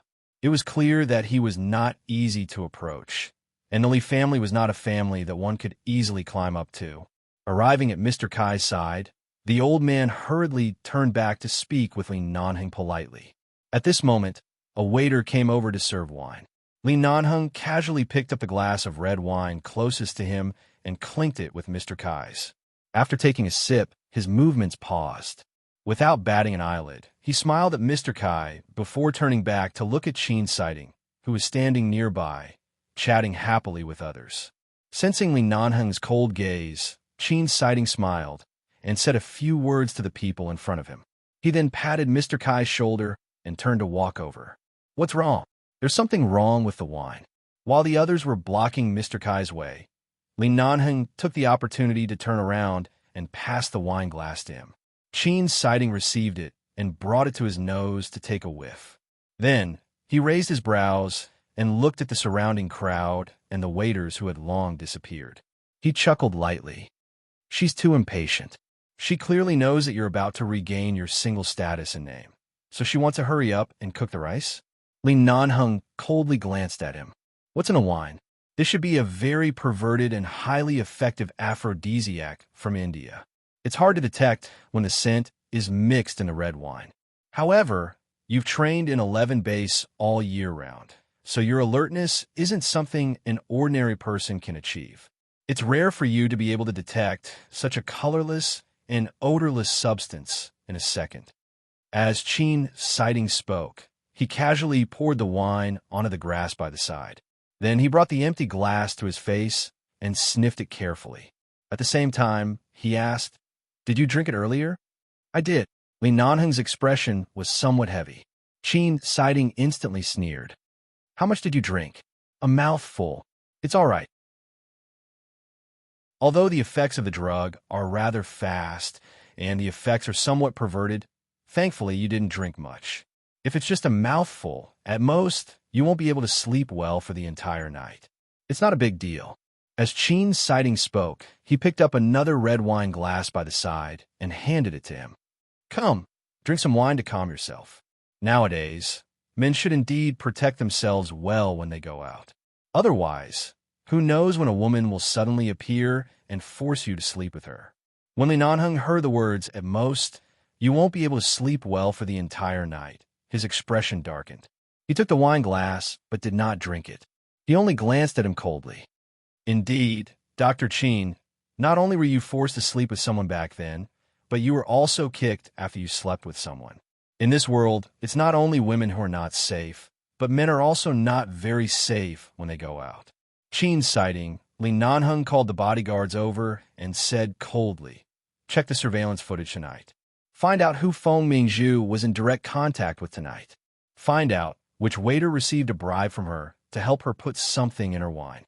After finding out who it was, drag that person out and cripple him." The bodyguard was startled.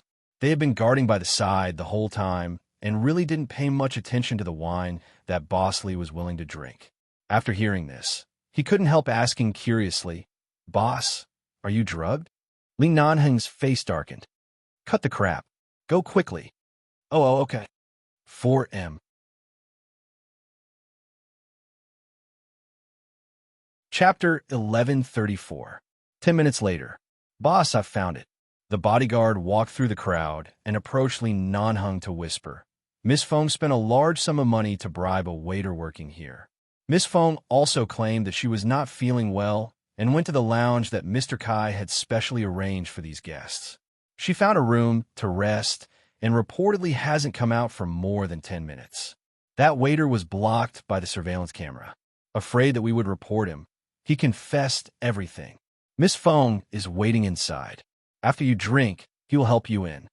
As they spoke, the two bodyguards occasionally raised their heads to glance at Li Nanheng's face. They could not see anything unusual on Boss Li's face, nor could they tell that Boss seemed to have been drugged. Qin Siding turned to look at Li Nanheng. Li Nanheng calmly lit a cigarette and put it in his mouth. Then he narrowed his cold, black eyes and turned to look in the direction of the Plum Blossom Hall at a few business rivals who were competing with the Li Corporation. He then saw a few old presidents who were drunk among those people. I think you might as well sacrifice yourself. Soon, everything in the Feng family will belong to you. Qin Siding saw that Li Nanheng's patience was not bad. He tried his best to suppress his laughter. What are you hesitating for? Go up. Li Nanheng glanced at him indifferently. You want to go? Qin Siding chuckled. I've been a doctor for a long time. I have a strong sense of rejection toward any bacteria. I definitely won't be able to go up. You also know that it's a bacteria colony. It's not anything good. How much do you think this old man's desire is? Can a woman go up? Li Nanheng held the cigarette in his mouth indifferently. At the same time, he glanced at the building where the bodyguard was pointing at. He held the cigarette in his mouth and narrowed his eyes coldly. No wonder she doesn't want to return to the Feng family. There's no harm in staying far away from this swamp. Boo! Qin Siding watched him. Qin Siding looked elegant, gentle, and as clear as water, but in fact, he was not ordinary smart. He did not need Li Nanheng to say a word to be able to analyze a lot of truth from his words. He looked at Li Nanheng for less than 3 seconds, and his elegant and deep brows moved. Without waiting for Qin Siding to speak, Li Nanheng smiled coldly. Without explaining, he threw the cigarette but into the ashtray on the tray in the waiter's hand and walked toward the Plum Hall. In Mr. Kaida's villa, the VIP lounge was located on the 3rd floor of the villa. Walking up the spiral staircase from the Chrysanthemum Hall, a bald man in his 40s with a beer belly was helped up by a waiter. This waiter was the one who had been bribed by Feng Mingzhu. At this moment, he was trembling in fear as he supported the drunk boss next to him. From time to time, he glanced back, but when he saw the two fierce-looking bodyguards, he was so frightened that he didn't dare to make a sound and continued to support the boss up. When they reached the 3rd floor above the Chrysanthemum Hall, the waiter whispered as he walked, "It's on this floor? Miss Feng. Miss Feng is resting in the room in front." Li Nanheng then walked up, expressionlessly watching the direction they were heading in. When he saw that the Guoxia Corporation's CEO Lu was supported to the door of the room, he coldly shifted his gaze toward the window at the end of the corridor. He could see the main entrance of the Orchid Hall. Feng Ling and Jinwan were both holding onto their phones. Jinwan seemed to have come up with some small game and dragged Feng Ling along to play with her. Feng Ling played with her seriously while occasionally furrowing her brows. It was clear that she did not understand the game and lost. After a few more minutes, Feng Ling gradually learned how to play. Her brows gradually relaxed, and a smile appeared in her eyes. From time to time, she would chat and laugh with Jinwan while tapping on her phone with her finger. He then glanced at the red scarf that she had carefully placed on the sofa. A faint smile flashed across Li Nanheng's eyes. At the same time, at the end of the corridor, there was a light knock on the door. Under the cold stare of the two bodyguards, the waiter stood in front of the door and said, "Miss Feng, I brought him here. Is it convenient for you to open the door now?" After a short while, Feng Mingzhu's voice sounded slightly muffled. "I'm showering. Help him up first." "All right."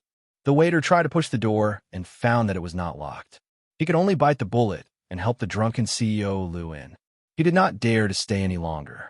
Inside was Miss Feng, who had just thrown him a 100,000 yuan bank card, and outside were the bodyguards waiting to take his life.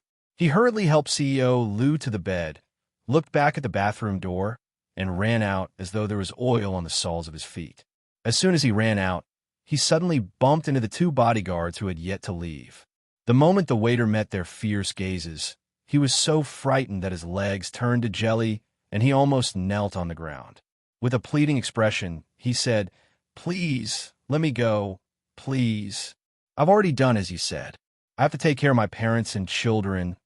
Life isn't easy, so I was careless and was blinded by lard. I was greedy for money. Please let me go." One of the bodyguards glanced at him coldly. "Brat, you look like you're only in your early 20s. I can believe that you have parents, but you have children? You?" The waiter's expression stiffened, and he hurriedly explained, "I get married early.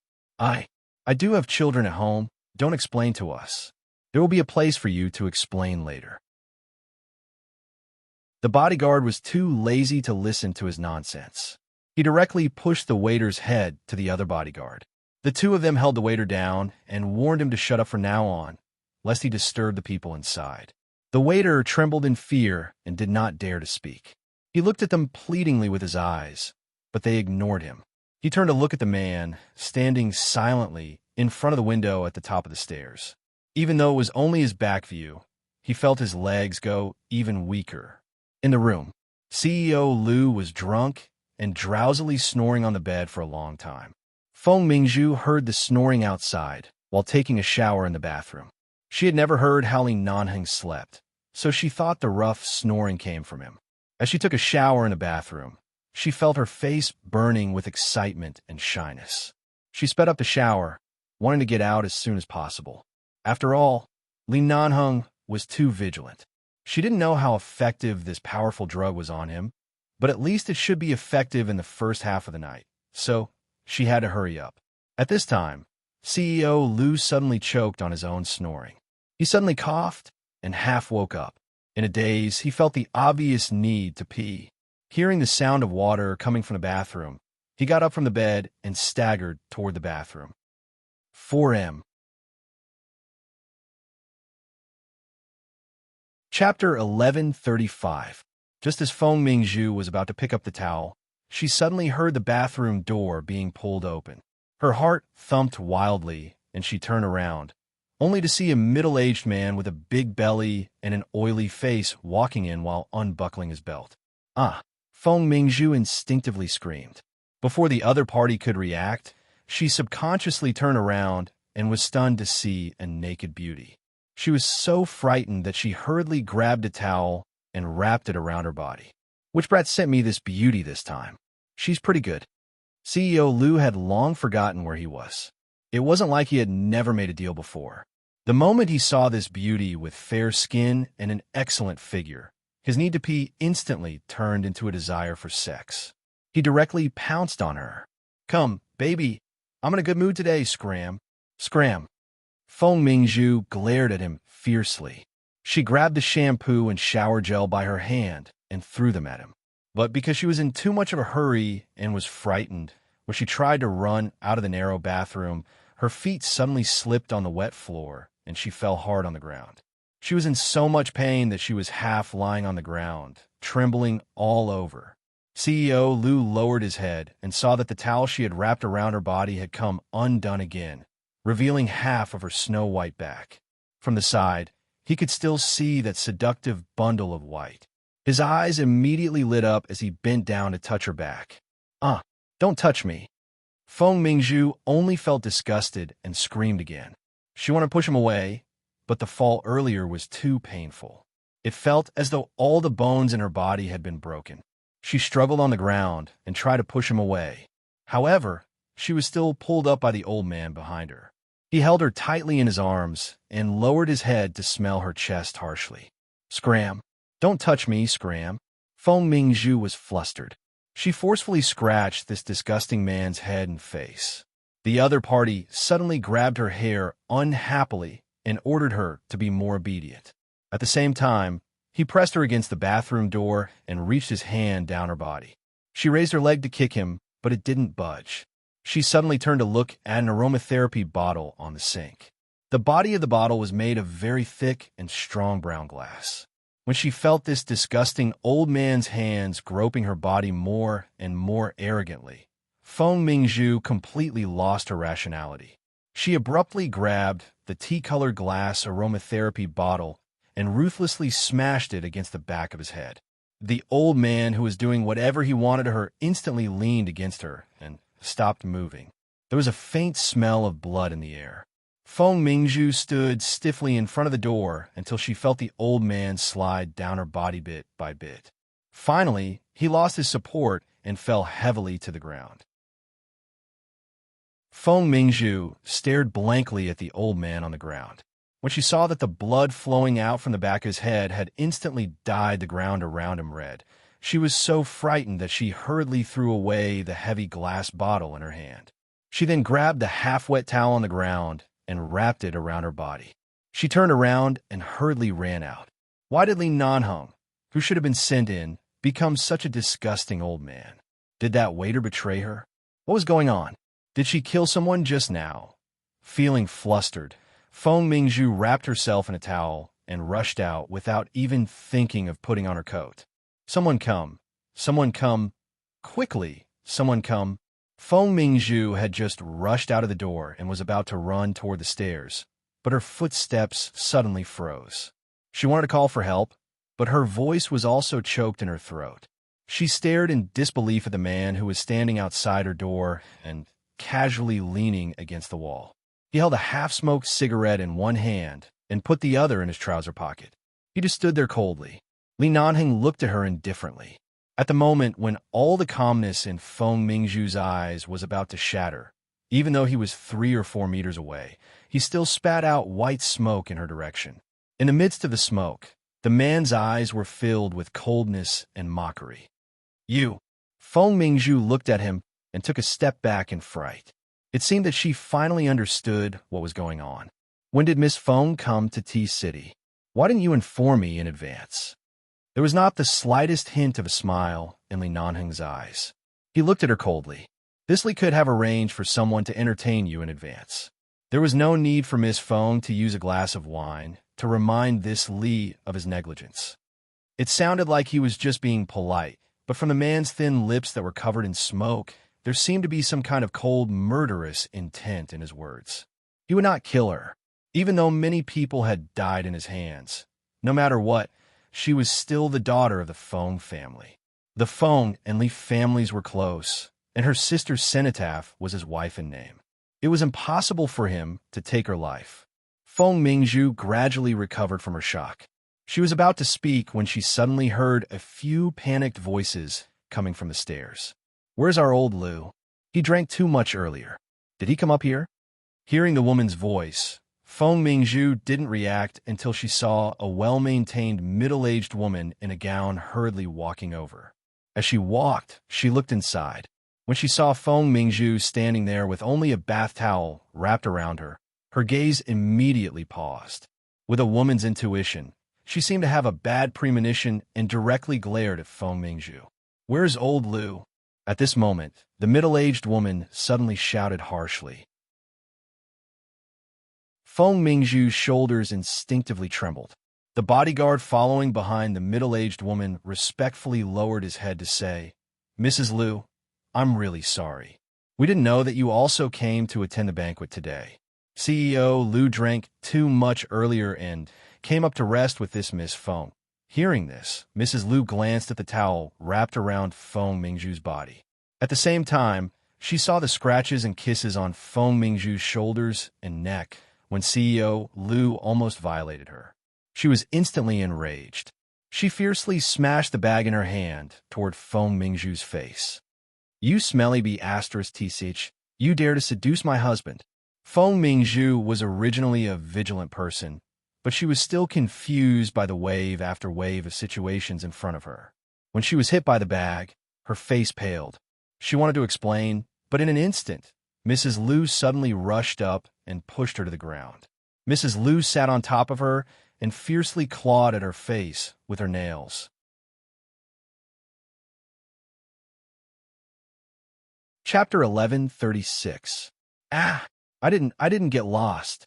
Feng Mingzhu, who was repeatedly scratched on her face, was about to collapse, but because she was afraid that the towel on her body would fall apart, she could only use one hand to cover it. However, In this situation, she was completely helpless in front of this crazy, angry woman.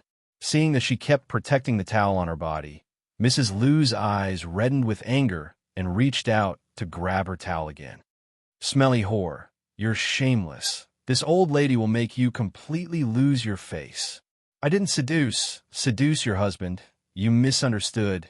This is a misunderstanding. Someone framed me. However, no matter how Feng Mingzhu shouted, Mrs. Liu still tore off the towel on her body. In an instant, Feng Mingzhu curled up naked on the ground in the corridor, exposed to everyone. Li Nanheng expressionlessly turned and walked away, too lazy to look at her. When Mrs. Liu saw the scratches on Feng Mingzhu's chest and body, she raised her hand and slapped her face. Damn, you shameless vixen. Feng Mingzhu fell to the ground, her wet hair disheveled. She was on the verge of a breakdown, but she still used her hands to cover her body. She struggled to raise one hand and clawed at the air, trying to pull the towel back. At this moment, one of the two bodyguards from earlier quickly walked into the room.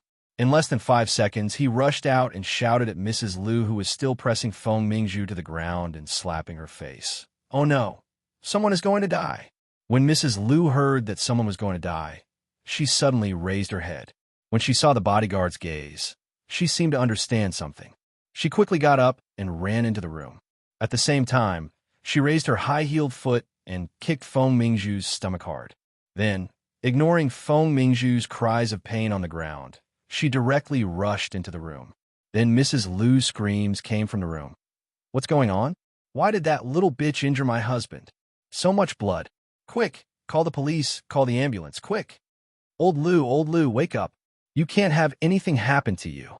If something happens to you, how can my child and I live? You damn ghost, you fool around outside every day. In the end, you still fell into a woman's trap. Did that vixen ask you for money and you refused, so she hurt you with hatred? Old Liu, wake up. What are you waiting for? Call the police. I've already called the police. The bodyguard looked on coldly from behind and said, There's a police station nearby. The police will be here soon. Has the ambulance been called? Nothing can happen to our old Liu. Yes, I have. Please rest assured, Mrs. Liu. Oh, Lao Liu. Mrs. Liu continued to cry on Mr. Liu, who was lying on the ground motionlessly. In just a few minutes, everything seemed to have been reversed. Feng Mingzhu fell to the ground. When the bodyguard walked back and forth, he felt that she was an eyesore. When he came out of the room, he took out her coat and threw it on her. Feng Mingzhu hurriedly grabbed the coat and wrapped it around her body. She raised her head to look at the crowd that had gathered in the corridor after hearing the news. She could not see Li Nanheng, who was blocked by the crowd. When she saw someone take a picture of her with a cell phone, she was so frightened that she hurriedly raised one hand to cover her bruised and red face. Her other hand gripped the corner of the coat tightly. When the nearest police station heard that something had happened to Mr. Kai's family, they immediately mobilized all the police force to rush over. They rushed upstairs and brought the unconscious Mr. Liu and Mrs. Liu away. After listening to the bodyguard's description of the scene, they coldly dragged Feng Mingzhu, who was unable to get up from the ground for a long time, and brought her away as well. Feng Mingzhu knew that she had offended Li Nanheng because of Feng Ling, and because of the glass of wine today, she had crossed his bottom line. When she was forcefully dragged away by the police, she looked at him with reddened eyes. She staggered as she gritted her teeth and said, Li Nanheng, you can't do this to me. Li Nanheng glanced at her indifferently, but did not reply to her. He watched expressionlessly as the police took her away. Because of the relationship between the Feng family and the Li family, he couldn't punish Feng Mingzhu personally for the time being, but she had hurt someone by herself. If she was unlucky, she might have to bear the consequences. That CEO Liu was also a well-known figure in the business circle of T-City. Although he was a bit despicable, he still couldn't be ignored. He just used someone else's hands to give her the punishment and warning she deserved. With the Feng family around, coupled with the fact that she was an American citizen, nothing would happen to her in the country. However, she would still be publicly sent back to America by the police. If her reputation were spread, it would be a fatal blow to both her and the Feng family. It would be 100 times more painful than personally torturing her. Wonderful. Sheen Siding stood by the staircase and watched the entire scene. He gave a perfunctory compliment and glanced at Li Nanheng. You've been drinking for a while. Can you still hold on? Li Nanheng coldly glanced at him. He saw that Li Nanheng did not appear to have any problems or changes. However, his gaze was dark and cold. It was clear that he was unable to control his irritation and coldness. Sheen Siding chuckled. If you really can't take it, I'll send you to the hospital for a tranquilizer. You'll be fine after a short sleep. There's no need. Li Nanheng's expression was cold. This is just a small problem. This old man can handle it myself. Sheen Siding smiled mockingly. That medicine isn't simple. I'm afraid I'll have to trouble your hands. Tonight's event was just a banquet to join in the fun. There was no need for too much social interaction or excessive small talk. As long as they gave Mr. Kai some face and personally attended, it would be enough. They were afraid that Jean Wan, who usually did not like attending business banquets, would come. Throughout the entire event, the two of them ate, drank, and played with their phones in the orchid hall. When the banquet ended, they directly informed Mr. Kai and left. On the way back, Jean Wan had almost fallen asleep. Feng Ling drove her back to the condo. She did not know if Mr. Mo was in T-City today, but seeing that Jean Wan seemed to be in good mood, she guessed that Mr. Mo should be waiting for her in the condo. Feng Ling did not think too much about it. When they arrived, she woke Jean Wan up and watched her return to the condo. After confirming that Jean Wan had safely entered, she drove off in the direction of the hotel. She had been out the entire night. There were still some serious wounds on her body. Although they no longer hurt, she still needed to apply some medicine. She had to return early to apply the medicine to prevent the wounds from getting infected.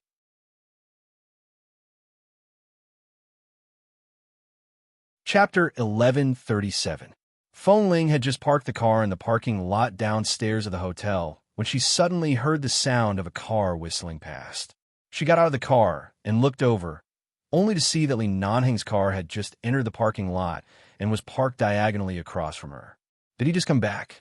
You're also so late today? Feng Ling walked over and asked. Li Nanheng had seen her car when she drove in. He wanted to sit in the car for a while, but when he heard her voice, he knew that he couldn't hide it anymore. So he rolled down the window and looked at the little woman wearing a red scarf standing outside the car with his dark eyes. He suddenly smiled. This scarf is not bad. Is it warm? Feng Ling gently responded. In fact, she was a little embarrassed, but she had to admit that it was really warm. And today, Jean Wan had been praising her for wearing a red scarf. The black and red color combination was also very beautiful. She didn't notice the extra hoarseness in the man's voice when he spoke. Usually, when Li Nanheng was in front of her, he always wanted to kiss her, and often when he held her, his voice would be a little hoarse. As sensitive as she was, she didn't notice his strangeness for a moment. Aren't you going to get out of the car? Seeing him sitting in the car, Feng Ling asked. Go up and rest first. I'll go up after I make a call, Li Nanheng said and smiled at her. Feng Ling saw that his movements seemed to be a little slow when he was about to take out his cell phone from his pocket. Although she didn't see anything wrong with him, she instinctively asked, Are you not feeling well?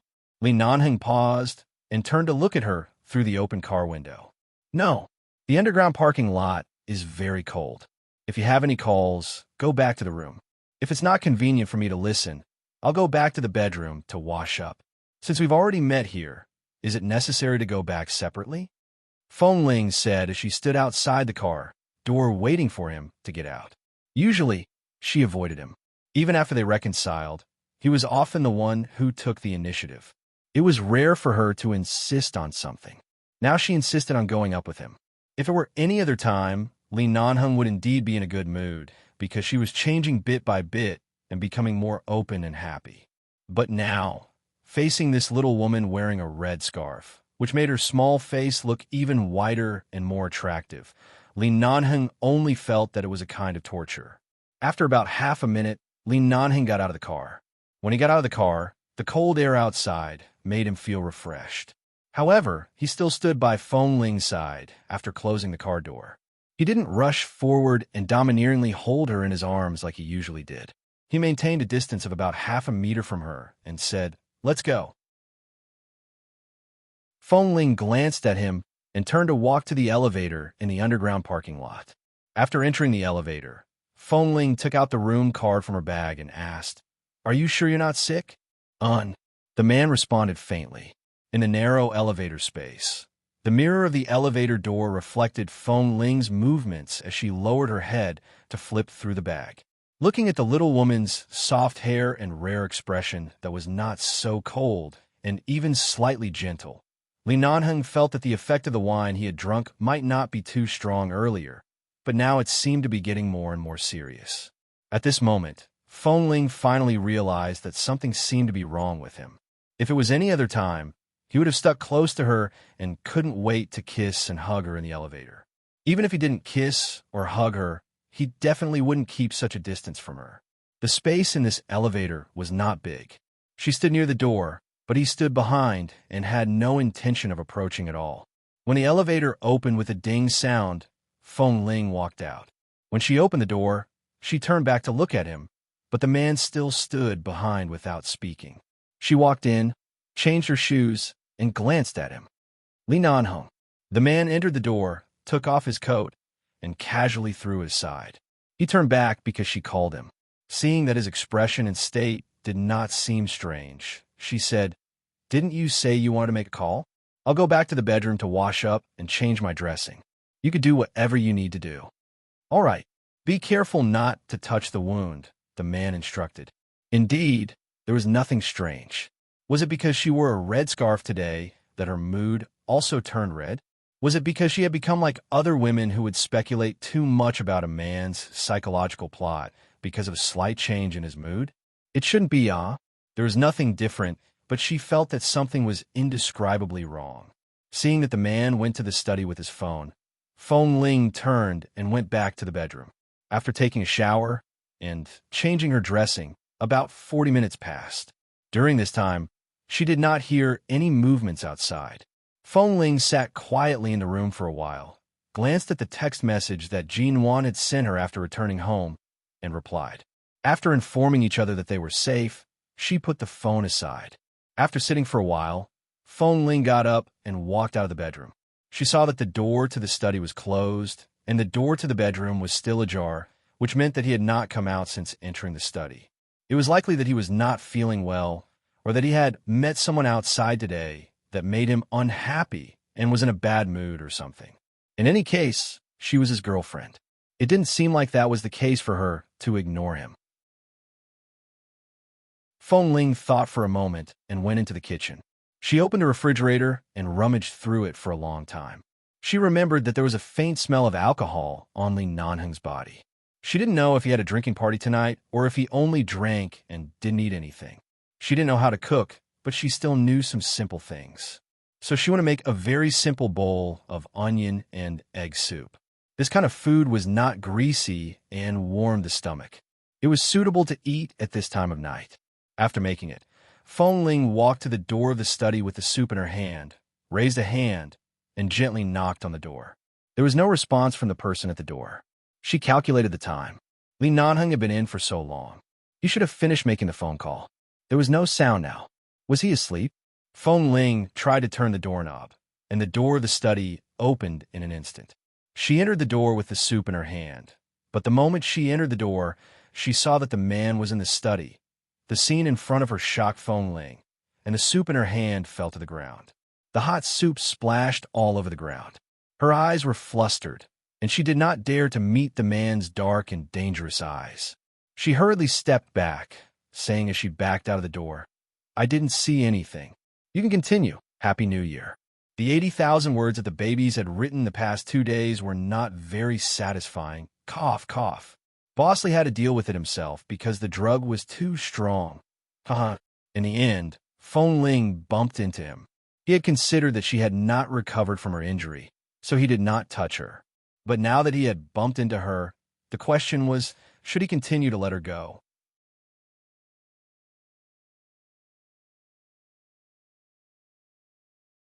Chapter 1138. The soup stains on the ground were too hot, and when they landed on the ground, there was still a faint wave of hot air. Feng Ling retreated in panic. It was rare for her to be seen panicking in so many years. She didn't know where to look and turned to run out. Wait. The man's voice was low, hoarse, and heavy, with a hint of determination that she couldn't understand. When Feng Ling's footsteps froze in front of the study door, the man stood up and walked toward her. Feng Ling didn't expect to see such a shocking scene. She had only cooked a bowl of chicken soup for him because she was afraid that he was feeling unwell or in a bad mood. She had heard from Xiaoba and Xia Tian that many young girls would often secretly watch all kinds of movies that men like to watch in their dormitories, so she actually knew everything. But Feng Ling had never watched them. She hadn't even read a pornographic novel, aside from the time when she was pressed on the bed by this man who was so sick that he was muddle-headed. She had only heard about this kind of man's physical needs from the brothers in the base when they joked with each other, but she had never really seen it. Just now, she finally saw it, feeling the man approaching from behind, and his breath almost instantly surrounded her. Feng Ling's hand gripped the door frame tightly and tried to make her voice sound as calm as possible. I didn't see anything clearly. She couldn't continue and was about to leave. However, at this moment, the man's arm abruptly pulled her back. Feng Ling almost cried out softly. Her body fell heavily into his arms, and when she could feel the heat of his body through his clothes, she was even more shocked and rushed to struggle. I didn't mean to see it just now. Let go of me. I'm going back to the bedroom to rest. It's getting late. I'm going to sleep now. However, at this moment, the man directly pressed her against the door. Furthermore, she was facing the door, her forehead pressed against the slightly cold door.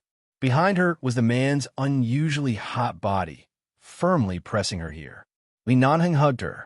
Rather than saying that he was hugging her, it would be more accurate to say that he pressed half of his body weight on her back in a barbaric and domineering manner. He bent down by her ear, and his hot breath brushed against her ear.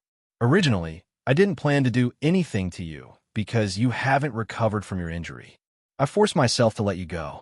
I closed the door of the study and tried my best not to think about you, but you came in yourself. Do you know what this means? Although Feng Ling was a little flustered by his strange behavior, she still noticed something. Usually, even when he bullied her and deliberately took advantage of her, his body would not be so hot. Bosley, did you eat something unclean? She guessed and asked directly at the same time. At this moment, the man laughed hoarsely by her ear, and his hoarse voice made her heart tremble. Yes. Feng Ling instantly trembled between his arms and the door. This tremble was not because of the cold, but because of the man's extremely hoarse voice, which made her whole body feel weak. She pressed her face against the door and said calmly, "Then bear with it. I'll call a doctor for you, or you can control yourself first. I'll think of a way for you." Before she could finish speaking, the man behind her directly kissed her ear. She suddenly trembled all over and almost couldn't finish the second half of the sentence. She didn't dare to push him away, nor did she know where to put her hands. She could only put her hands on the cold door. Boss, wake up. I can't wake up anymore." Li Nanheng's voice almost poured into her ears. He hugged her abdomen again, and at the same time, he heavily pulled her back from the door. As though announcing something, he said hoarsely, "I can't control myself anymore." "You." Feng Ling was about to speak, but suddenly the world in front of her suddenly spun. Li Nanheng abruptly carried her on his shoulder, and she hung upside down on his shoulder.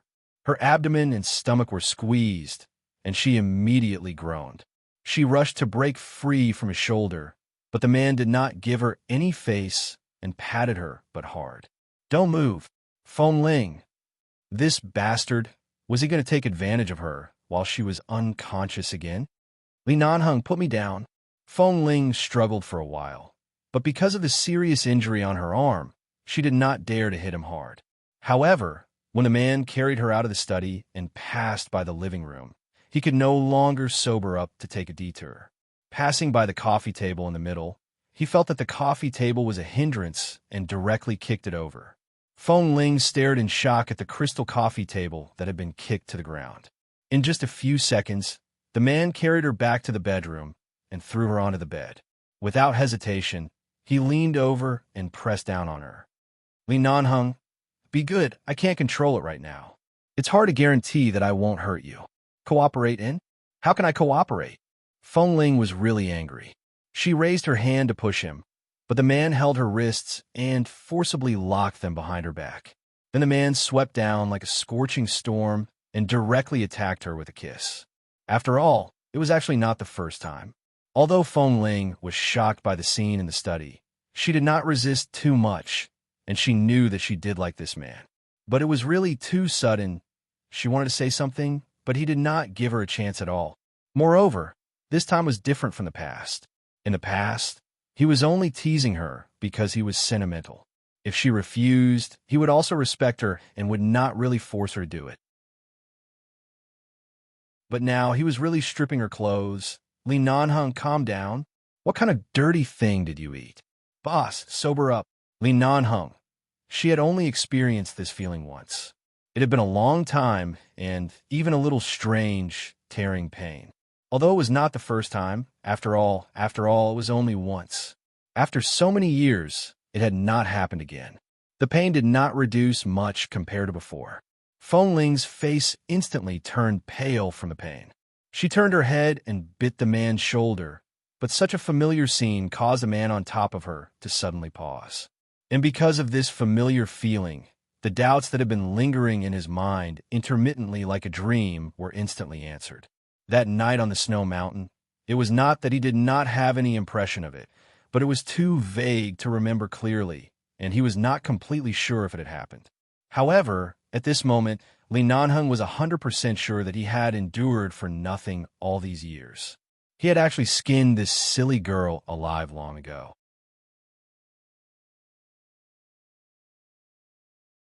Chapter 1139. Feng Ling hadn't recovered from the pain. The man gave her time to adapt and didn't move again. He suddenly held her face and kissed her hard on the lips a few more times. He then leaned close to her ear and said hoarsely, "You've hidden it well. You've long been mine, and..." Feng Ling's heart skipped a beat. She raised her eyes abruptly, only to see that the man's dark eyes seemed to be in a particularly good mood. She wanted to speak, but the man sealed her lips again. Pain. It really was not an ordinary pain. Feng Ling even wanted to kill him. Last time on the snow mountain, he was confused because of his illness. In addition, Fat Tai had fed him a lot of alcohol, so he was not sober at all. He couldn't care about her feelings at all. At that time, it was so painful that she wanted to shoot him. Even more so now, this man took advantage of the drug effect, and because he was in a good mood, he became more and more indulgent. Even though in the end, because she couldn't hold on anymore, he still became a little gentler. No matter how gentle he was, it was better to end it earlier, from 11 p.m. to 3 a.m. Feng Ling had never felt so tired even when he dragged her out to do devil training in the base. In a few hours, she felt as though she had died several times. Finally, the man was willing to carry her into the bathroom to take a shower. In the damn bathroom, there was a bathtub that could accommodate the two of them. In the end, when she washed up and lay back on the bed, she felt almost crippled. However, Li Nanheng hugged her and fell asleep contentedly. Feng Ling was indeed tired, but no matter how tired she was, seeing that it was already 4 a.m., she really couldn't sleep. Even her mental state was tense. She was not mentally prepared, nor did she understand why this suddenly happened. At least he didn't remember that time on the snow mountain. Later, she pretended that it didn't happen. Right now, when he woke up in the morning, what should she say or do? The man by her side was sleeping soundly. In fact, Feng Ling had never seen Li Nanheng sleep so unguarded. The two of them had both taken a shower, and their bodies smelled of the same lemon-scented shower gel. She turned to look at his sleeping face. After looking at it for a long time, she recalled everything that happened tonight. Her face began to heat up again. Feng Ling admitted that she was fearless when killing enemies on the battlefield, but when it came to love, she was still a little timid. Taking advantage of the fact that Li Nanheng was asleep, she got out of bed, endured the terrible soreness between her legs, and put on her clothes with her trembling legs. Since it was still dark and there were not many people walking around outside the hotel, she picked up her coat, grabbed a red scarf, wrapped it around her neck and half of her face, and hurried away. Li Nanheng had only slept for about 2 hours when he felt that something was missing in his arms. He frowned in his sleep, turned over, and casually waved his hand to the bedside. He immediately paused and opened his eyes. The sky was already bright, and the time was about 6 o'clock. The man turned his face to the side and looked at the empty bed beside him. He then turned his head to look at the carpet beside him. The clothes he had taken off Feng Ling last night were all gone. She ran away. Li Nanheng immediately sighed with a headache and rubbed between his eyebrows. He recalled how the little woman was almost forced to cry under him last night and kept begging for mercy. The corners of his mouth curved again, and then he raised his eyebrows. He got up, wrapped his lower body with a thin quilt, and went into the bathroom to take a shower. She had already slept with him, and it was not just once. Where else could she run off to? Even if she ran to Africa or the South Pole, he would still be able to catch her and bring her back. Jin Wan called Feng Ling early in the morning. She had stayed up too late at Mr. Kai's house last night and did not know if Feng Ling had applied the medicine on time. She had wanted to say a few words of concern. However, when Feng Ling picked up the call, her tone sounded slightly tired. Yesterday, Feng Ling had said that she could already return to normal work, but today, she said that she might need to rest for another 2 days. Jin Wan immediately agreed and told her to rest well. Feng Ling did not return to other places, but directly returned to Wen Liqing's residence. She originally thought that Wen Liqing would be at home, but when she entered, she discovered that the house was covered in dust. It was clear that no one had returned for several days. She did not know if Dr. Wen had returned to America, and Miss Wen had not returned for several days. Right now, Feng Ling was not in the mood to think about other people's matters. After entering the door, she simply wiped the dust everywhere and opened the door of her bedroom tiredly. She wanted to take a hot shower. Originally, she wanted to relieve her fatigue, but after the shower, she felt even more sleepy. She did not wait for her hair to dry. After leaving the bathroom, she fell asleep on the bed. After sleeping for a short while, she vaguely heard her phone ring again. She furrowed her brows and flipped over to continue sleeping. She did not pick up the call. Not long after, there seemed to be someone knocking on the door. Feng Ling opened her sleepy eyes and fell into a daze for quite a while. After confirming that someone was really knocking on the door, she climbed up from the bed. She thought it was Miss Wen who came back. Perhaps she did not bring the key, or Dr. Wen came to see Miss Wen. In short, she had thought of all the possibilities. However, when she dragged her extremely sore legs to open the door, she saw the man who pressed her down on the bed and bullied her all night last night. As soon as she saw Li Nanheng standing outside the door, the alarm in Feng Ling's mind rang, and she instinctively wanted to close the door. However, the second before the door was closed, the man raised his hand to block the door. His handsome brows moved slightly, and he looked at her meaningfully through the gap of the door. His voice was low and seemed to contain a hint of a smile. "Why don't you recognize me after you put on your pants after sleeping with me?" Feng Ling. She abruptly let go of the door, and the man directly pushed the door open and entered. What did he mean by disregard me after putting on my pants? Feng Ling glared at him angrily, and because of the soreness between her legs, her eyes were full of displeasure. "What are you doing here? I didn't sleep well last night. Can't you let me find a quiet place to have a good sleep?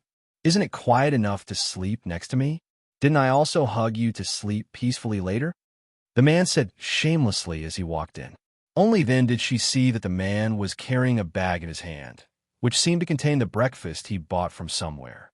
She still remembered the shape of the breakfast box and the names of the small shops that sold breakfast downstairs. Even if you want to sleep, you have to eat first. You didn't eat much last night, and you've been tossing and turning all night. Eat before you sleep. The man placed the breakfast on the dining table for her.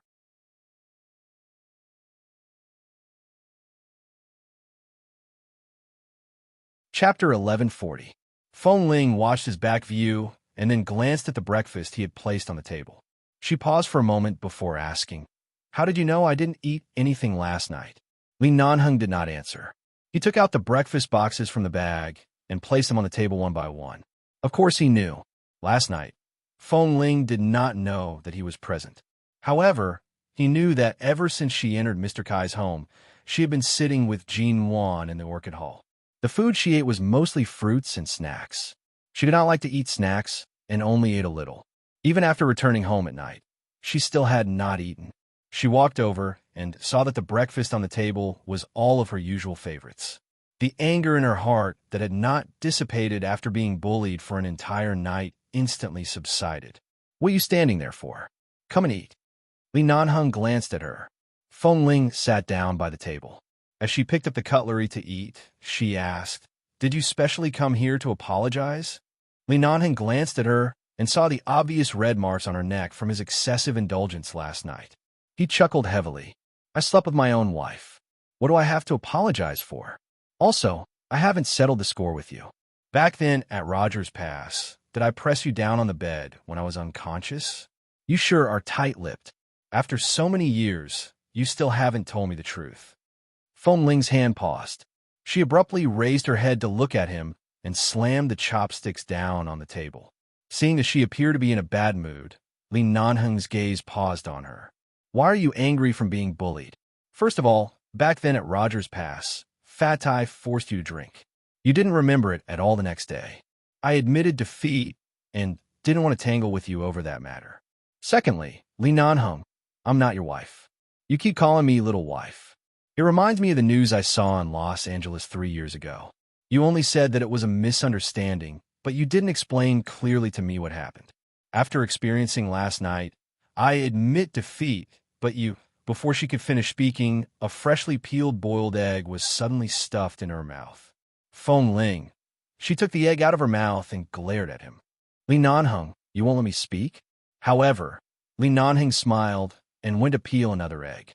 As he peeled it, he said, "How is this admitting defeat? It's clear that you've become the master.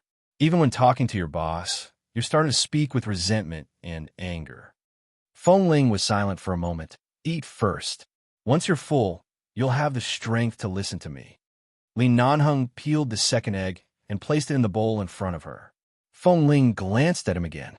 Seeing that he was going to continue peeling if she didn't eat, she lowered her head and took a bite of the egg.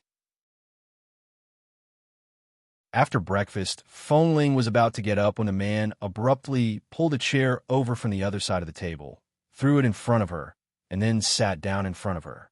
The man was tall and had long legs. Just by sitting in front of her, a casual stretch of his long legs was enough to block her way and trap her between his long legs. "Repeat what you just said," the man said. Feng Ling looked at him for a while and said directly, "I didn't think too much about what happened on the snow mountain back then. It's fine if you don't remember, but it's fine now that you've discovered it. To me, it's not worth mentioning." Li Nanheng's expression turned stern when he heard her words. "You're saying that I slept with you back then, but you're so magnanimous that you don't even need to take responsibility. You weren't sober back then." Li Nanheng's gaze immediately turned cold. Clearly, he was dissatisfied. "I wasn't sober. So if the one who was injured and wasn't sober was someone else, if you couldn't push the other party away, you would also allow the other party to do that kind of thing to you. In fact, after the matter passed, you wouldn't even hold it in your heart, Feng Ling. Of course it was impossible. If it were anyone else, if they dared to touch her, she would make him bleed on the spot." "Continue," the man said coldly. She should be the one who was angry, but seeing Li Nanheng's inexplicably angry expression, Feng Ling watched him for a while before saying, "Also, what's with your marriage announcement 3 years ago? No matter whether you're married or not, your wife can't be me. So now that you keep calling me little wife, don't you think you're slapping me in the face? I feel uncomfortable just hearing these 3 words. Can you not call me that in the future?" At this moment, Li Nanheng sat in front of her and gave her a meaningful look. "What else? What else? I think you seem to be very angry. You ran away before the sun rose. Did you run away just because of this? Isn't this enough? At least this is my bottom line. I just want to know the man who treated me like that last night. Is he married or unmarried?" The man suddenly chuckled, raised his hand, and pinched her face. Feng Ling was hurt and looked at him in confusion. Li Nanheng, what are you doing? I'm not quarreling with you. I'm trying to make it clear to you rationally. However, she had only spoken halfway when the man suddenly reached out and abruptly picked her up. At the same time, as if he felt that it was not enough, he lowered his head and kissed her hard on the lips. She had just eaten breakfast and hadn't rinsed her mouth. The taste of eggs and milk was still in her mouth, but he didn't seem to mind at all. He pressed down on her struggling hands and feet in his arms and kissed her hard for a long time. Then he carried her by the waist and turned to walk to the bedroom. What are you doing? It's broad daylight. Don't mess around. Feng Ling seemed to see some aggression in the man's eyes. She didn't dare to believe that in just a few hours, he would use the excuse of bringing her breakfast early in the morning to behave like a beast. However, the man ignored her resistance and directly pressed her against the small sofa in the bedroom door. He was still 2 or 3 meters away from the bed, but he didn't move closer. He bent down and pressed down on her. At the same time, he held her waist tightly and pressed her against his arms. Feng Ling wondered if the drug effect from last night had not worn off. Why did he suddenly act like a wolf in the middle of his words? She was about to bite him, but the man avoided her mouth at this moment and bent down to whisper in her ear, "Do you want to know why I call you little wife?" These 3 words again. Feng Ling could not struggle in his arms. She raised her hand and hammered his shoulder hard. "Don't call me that. You." The man lowered his head and kissed her again. When he kissed her until her whole body was numb, he stroked her soft hair and said hoarsely, "You owe me 3 years of marriage. Do you think you can make up for it with just a few hours last night?"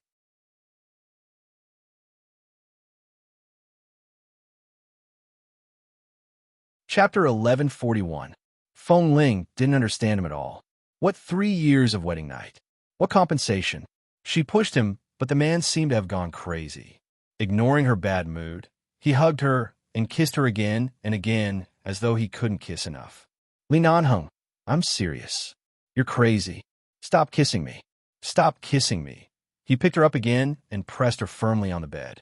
After kissing her for a long time, Feng Ling lost her temper, and the displeasure in her eyes was gradually replaced by this entanglement.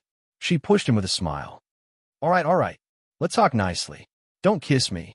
Li Nanheng, behave yourself. Don't touch me. I've been coldly treated by you for so long. I can't even kiss you." The man held her in his arms as he kissed her. It was as though he wanted to embed her into his body. When she was finally kissed helplessly and revealed an expression that didn't know whether to laugh or cry, he gently pecked her slightly red and swollen lips that had been ravaged by him all night and said hoarsely, "Last night, I couldn't control myself because of the drug. Last night doesn't count. Today is the last day of 3 years. I must have a good sleep. Otherwise, I'll feel wronged."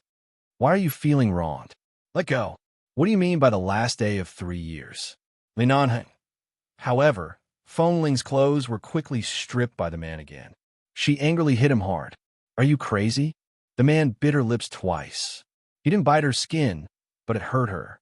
When she resisted, he pressed her disobedient hand down again. At the same time, he immobilized her and kissed between her brows, the corner of her eyes, the tip of her nose, the corner of her mouth, and then her lips. When Feng Ling wondered if this man was a dog, he pressed his lips against hers and whispered, "You should have gone crazy long ago. You shouldn't have let you go because you're too young." The man's unique scent rushed in her nostrils. His hand moved away from her chin and moved down her neck. The marks from last night had not faded yet, and under the man's warm palm, a layer of goosebumps appeared on her skin. Just as he had said, the loss of control last night might have had something to do with the drug, but at this moment, the man was filled with love and determination to not let her go so easily. Feng Ling felt as though she had been pressed on a strange acupuncture point by the man's palm. Her strength was dissipating bit by bit, and a moment later, her face turned red from his next action. She blushed and tried to avoid the man's hand, but she couldn't. She could only turn her head away and not look at him. At the same time, she was slightly panting. He moved his lips away slightly and kissed the corner of her mouth again. Then he pressed the tip of his nose against her cheek and said, "Last night was the second time I saw you cry. Do you know what I was thinking when you cried? Feng Ling bit her lips and glared at him. Don't say it. A girl who never cries is crying like that under me. The man's hand did not stop for a moment, causing her body to tremble uncontrollably. At that time, I was thinking this old man has been in 11 bays for so many years. Fortunately, I didn't die so early. If I really have to die, I should die on your body. Shut up, don't say it. Feng Ling was so angry that she wanted to bite him. However, when she raised her head to bite him, the man bent down and kissed her back. He pressed her harshly on the bed and kissed her harshly. He held her face, which she had been trying to turn away from, and forced her to turn her head to look into his eyes. She saw the reflection of her bare shoulders in his eyes, her uncontrollably blushing face, and a pair of watery eyes that she had never seen from herself before. Don't hide. The man kissed her. You're very beautiful. Beautiful. This was the first time this word had appeared in Feng Ling's life dictionary. She had never thought that a person like her, who was rarely feminine, would be related to the word beautiful. In the past, she had only heard others say that she was the kind of woman who was very suitable for having short hair. She was both handsome and beautiful. When people said that she was beautiful, she had only thought that they were sweet and had never thought much about it. However, when she heard the word beautiful from the man she cared about, Feng Ling's heart couldn't help but be moved. However, when she was looking at him, the man suddenly squeezed a strong thigh between her legs and forced her apart. He held her wrist with one hand and used the other to stir up trouble on her body, endlessly. Feng Ling's cheeks were red. The exhaustion from last night had yet to fade. So early in the morning, she had just eaten breakfast, and this man who didn't know when to stop bullying her had already done it several times. It turned out that telling her to eat breakfast was a lie. His real intention was to continue doing it after she was full. She was so tired that she didn't even have the strength to struggle. She didn't even have the strength to shout, but this bastard kept saying that she owed him 3 years. What the hell, 3 years? When did she owe him? Who was she paying for? Was he trying to squeeze her dry so early in the morning? Finally, the battle came to a halt. Feng Ling's thoughts were gone. She leaned against the man's chest and closed her eyes to rest. The man's fingers traced her lips. She felt as though there was an electric current running through her lips. She turned her back to him and just wanted to hurry and sleep well. However, she didn't expect that the movement of her back to the man gave him another opportunity. In Feng Ling's 21 years of pure knowledge, she had never thought that this angle could be used. What happened after that, and how long she was tortured, she couldn't remember at all. She only knew that she kept pushing him and hitting him, but repeatedly softened under the man's kiss. In the last hour, she spent almost all of her time in a coma. She couldn't even wake up. She was so tired that her tears soaked the pillow. She was so tired that she was almost unconscious. She was so tired that she lay on the bed like a corpse. However, he actually still had the strength to wake her up. In the end, he finally let her go. Feng Ling really fell asleep in a second. She didn't want to care about anything else. The world was big, and there was nothing more important than sleeping. Li Nanhing got up and briefly cleaned up the battlefield. Seeing that she was really too tired to move, he didn't force her to get up to take a shower. Instead, he went to the bathroom to wash a hot towel and helped her clean up. After making sure that she slept more comfortably, he didn't continue to torture her. Feng Ling didn't move at all when he wiped her body with the towel. Her body was so soft as though she had no bones. She didn't even want to move a single hair. After Li Nanheng washed up, he returned to the bed and held the little woman who was almost unconscious in his arms. He leaned over and was about to kiss her face when Feng Ling frowned in his arms as though she had been wronged. She said weakly and hoarsely, "Boss, let me go." Seeing this woman who was usually so strong being bullied like a puddle of water, Li Nanheng chuckled and kissed her face. "Go to sleep."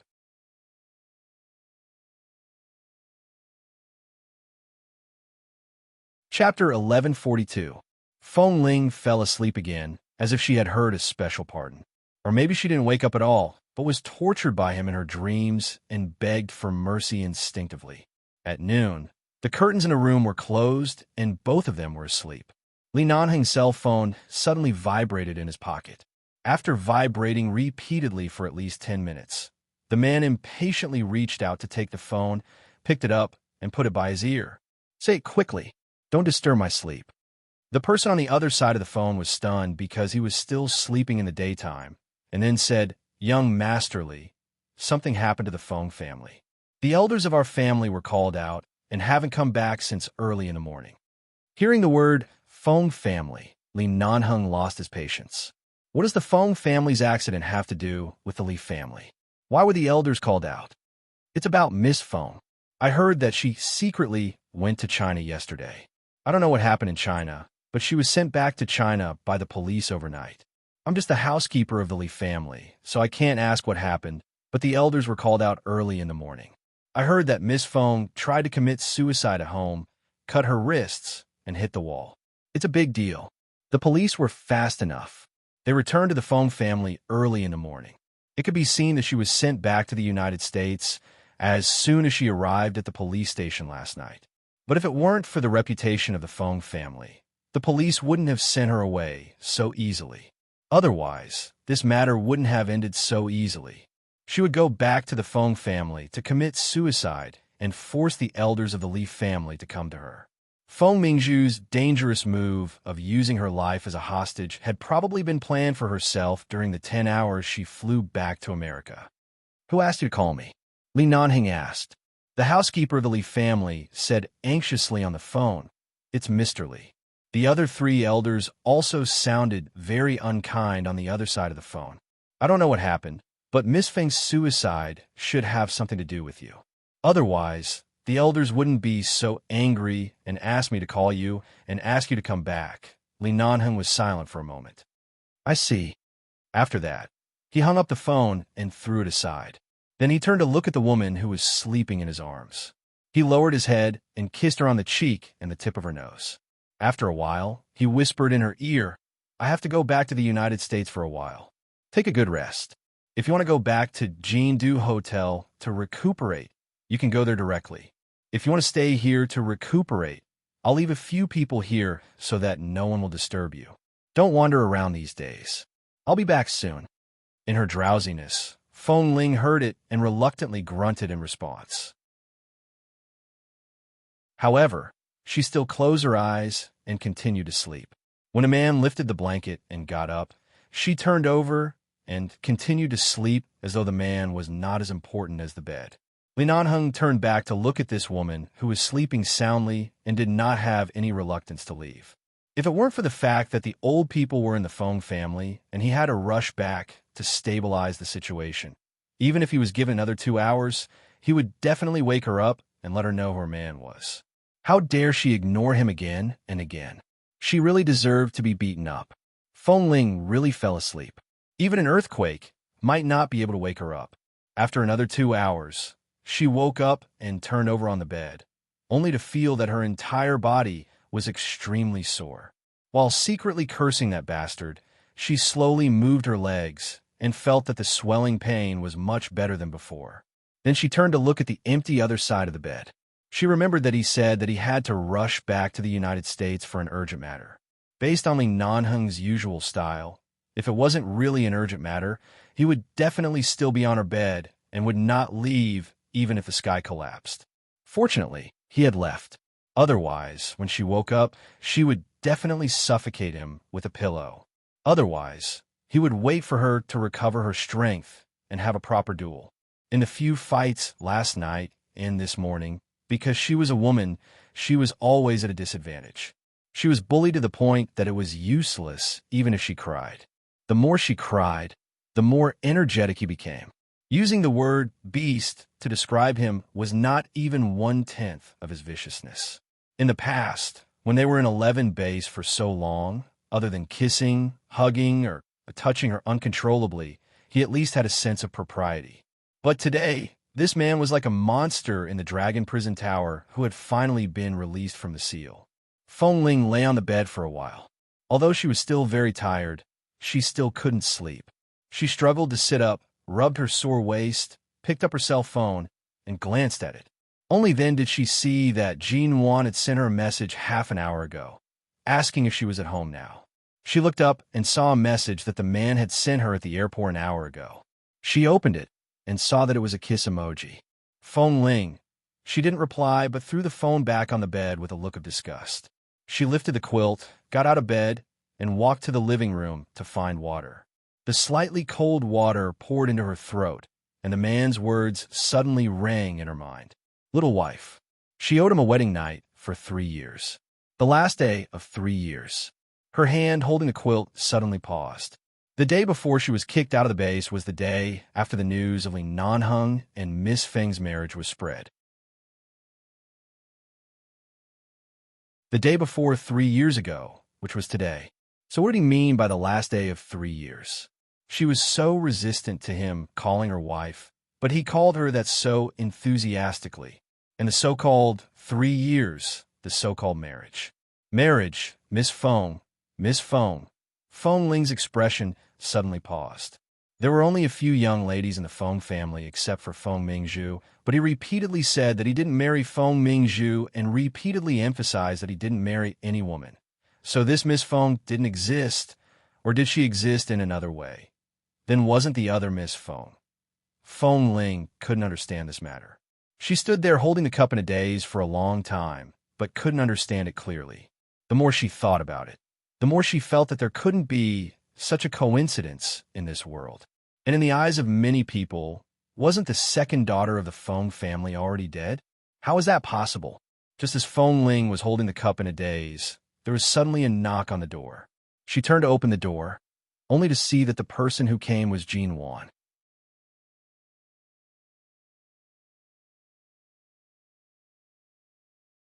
Chapter 1143. After all, Jin Wan and Mr. Mo were so affectionate every day, so she could see some things at a glance. Seeing that she had been seen, Feng Ling didn't try to hide it, so she didn't hide it. I'm fine. Why are you here? Just as Feng Ling turned around, Jin Wan saw the obvious marks on her neck. Although Mo Jingxin was not easy to deal with in bed, at least he would take care of her feelings most of the time. At least in Jin Wan's eyes, these marks only made her feel that Feng Ling had been raped by someone.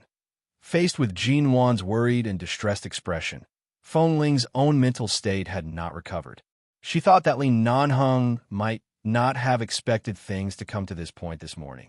It was more or less because of her words that angered him. But now that Jin Wan was here, Feng Ling rationally thought of a more serious problem. She was now Mrs. Mo's bodyguard, and there were more serious jobs and responsibilities waiting for her. It was fine that she was on sick leave these days, but last night and today, she and Li Nanheng didn't seem to use any contraceptive measures. She could only ask Jin Wan for help. The Feng family, Los Angeles, United States. A tall black Hummer was parked outside the Feng family's mansion. The door of the Feng family, which was usually crowded, was closed at this time. Obviously, everyone was in the villa, and there was no one in the yard except for the servants who came out to open the door. Li Nanheng walked in expressionlessly, and the servant didn't dare to speak when she saw Mr. Li. When Li Nanheng walked in and opened the door, he heard the conversation between Grandfather Feng and Grandmother Feng. What should we do? The Li family and the Feng family have been friends for so many years. Why did such a thing happen to the children? Then the third son of the Li family said, "It's okay. Don't worry, Grandfather Feng and sister-in-law. When that brat Nanheng comes back, we'll skin him." Third grandpa, "If you want to skin me, you have to have a good reason. I just got off the plane and haven't eaten a mouthful of hot food yet. The moment I entered the door, I heard you say that you want to skin me." Li Nanheng's voice suddenly sounded, instantly interrupting the conversation between the old men inside. It was already midnight when they flew over from T-City, but the lights in the Feng family's house were still on. Obviously, they hadn't slept yet. Hearing Li Nanheng's voice, Grandfather Feng and Grandmother Feng turned to look at him with anger in their eyes. "You stinking brat. You bullied Mingzhu to such a state, and you still have the nerve to ask for a meal? Oh, since you haven't slept and I'm back, why don't you ask Miss Feng to come out and talk to me face to face? What evil thing did I do to her to force her to come back crying and commit suicide? You even invited the old men of the Li family over. Our old Li had a stroke some time ago and couldn't even get out of bed. Now he has to come here in a wheelchair to stop her from committing suicide, Li Nanheng said as he glanced at Elderly, who was sitting in a wheelchair with an unfriendly expression. How dare you say that? Because of the stroke, although Mr. Li had almost recovered, when he was too anxious and angry, his speech was a little unclear, but he still said angrily, "How on earth did you frame the girl?" When Mingzhu came back, she cried and said that she was ruined by you. You framed her and ruined her reputation. She couldn't get married in the future, and she didn't want to live anymore. She cut her wrist with the fruit knife, and the skin was cut. If someone hadn't found it in time, I'm afraid there would have been blood. If she wasn't really desperate, how could this happen? Otherwise, how could she do this? Li Nanheng put one hand in his trouser pocket, stood where he was, sneered, and looked at the second floor of the villa. If Miss Feng wanted to commit suicide, she could have killed herself in the bathroom of the plane when she was sent back to China. Why did she have to commit suicide in public after returning to the Feng family? Are you afraid that no one will stop you? What are you talking about, Nanheng? Elderly suddenly frowned and shouted angrily. Don't hide. The main villa in this house is only so big, and the bedrooms on the second floor are so close. When Miss Feng heard that I came, she must have pricked up her ears. Since I'm here, didn't Miss Feng complain that she can't marry? Don't hide after crying. Come out. Nanheng, we've watched you grow up. Although you've been unruly and overbearing since you were a child, our Feng family always knows that you're a good child. Now you've forced our Mingzhu into this state. Why don't you apologize and even say such harsh words? We only have this granddaughter. Do you really want to force her to death? Mrs. Feng sat on the sofa and said with a dark expression, Nanheng, we watched you grow up. Although you've been unruly and overbearing since you were a child, our Feng family always knows that you're a good child. Madam, I know very well how you feel. If I hadn't respected the elders of the Feng family, I wouldn't have come back so quickly, Li Nanheng said. Li Nanheng said, but there's a reason.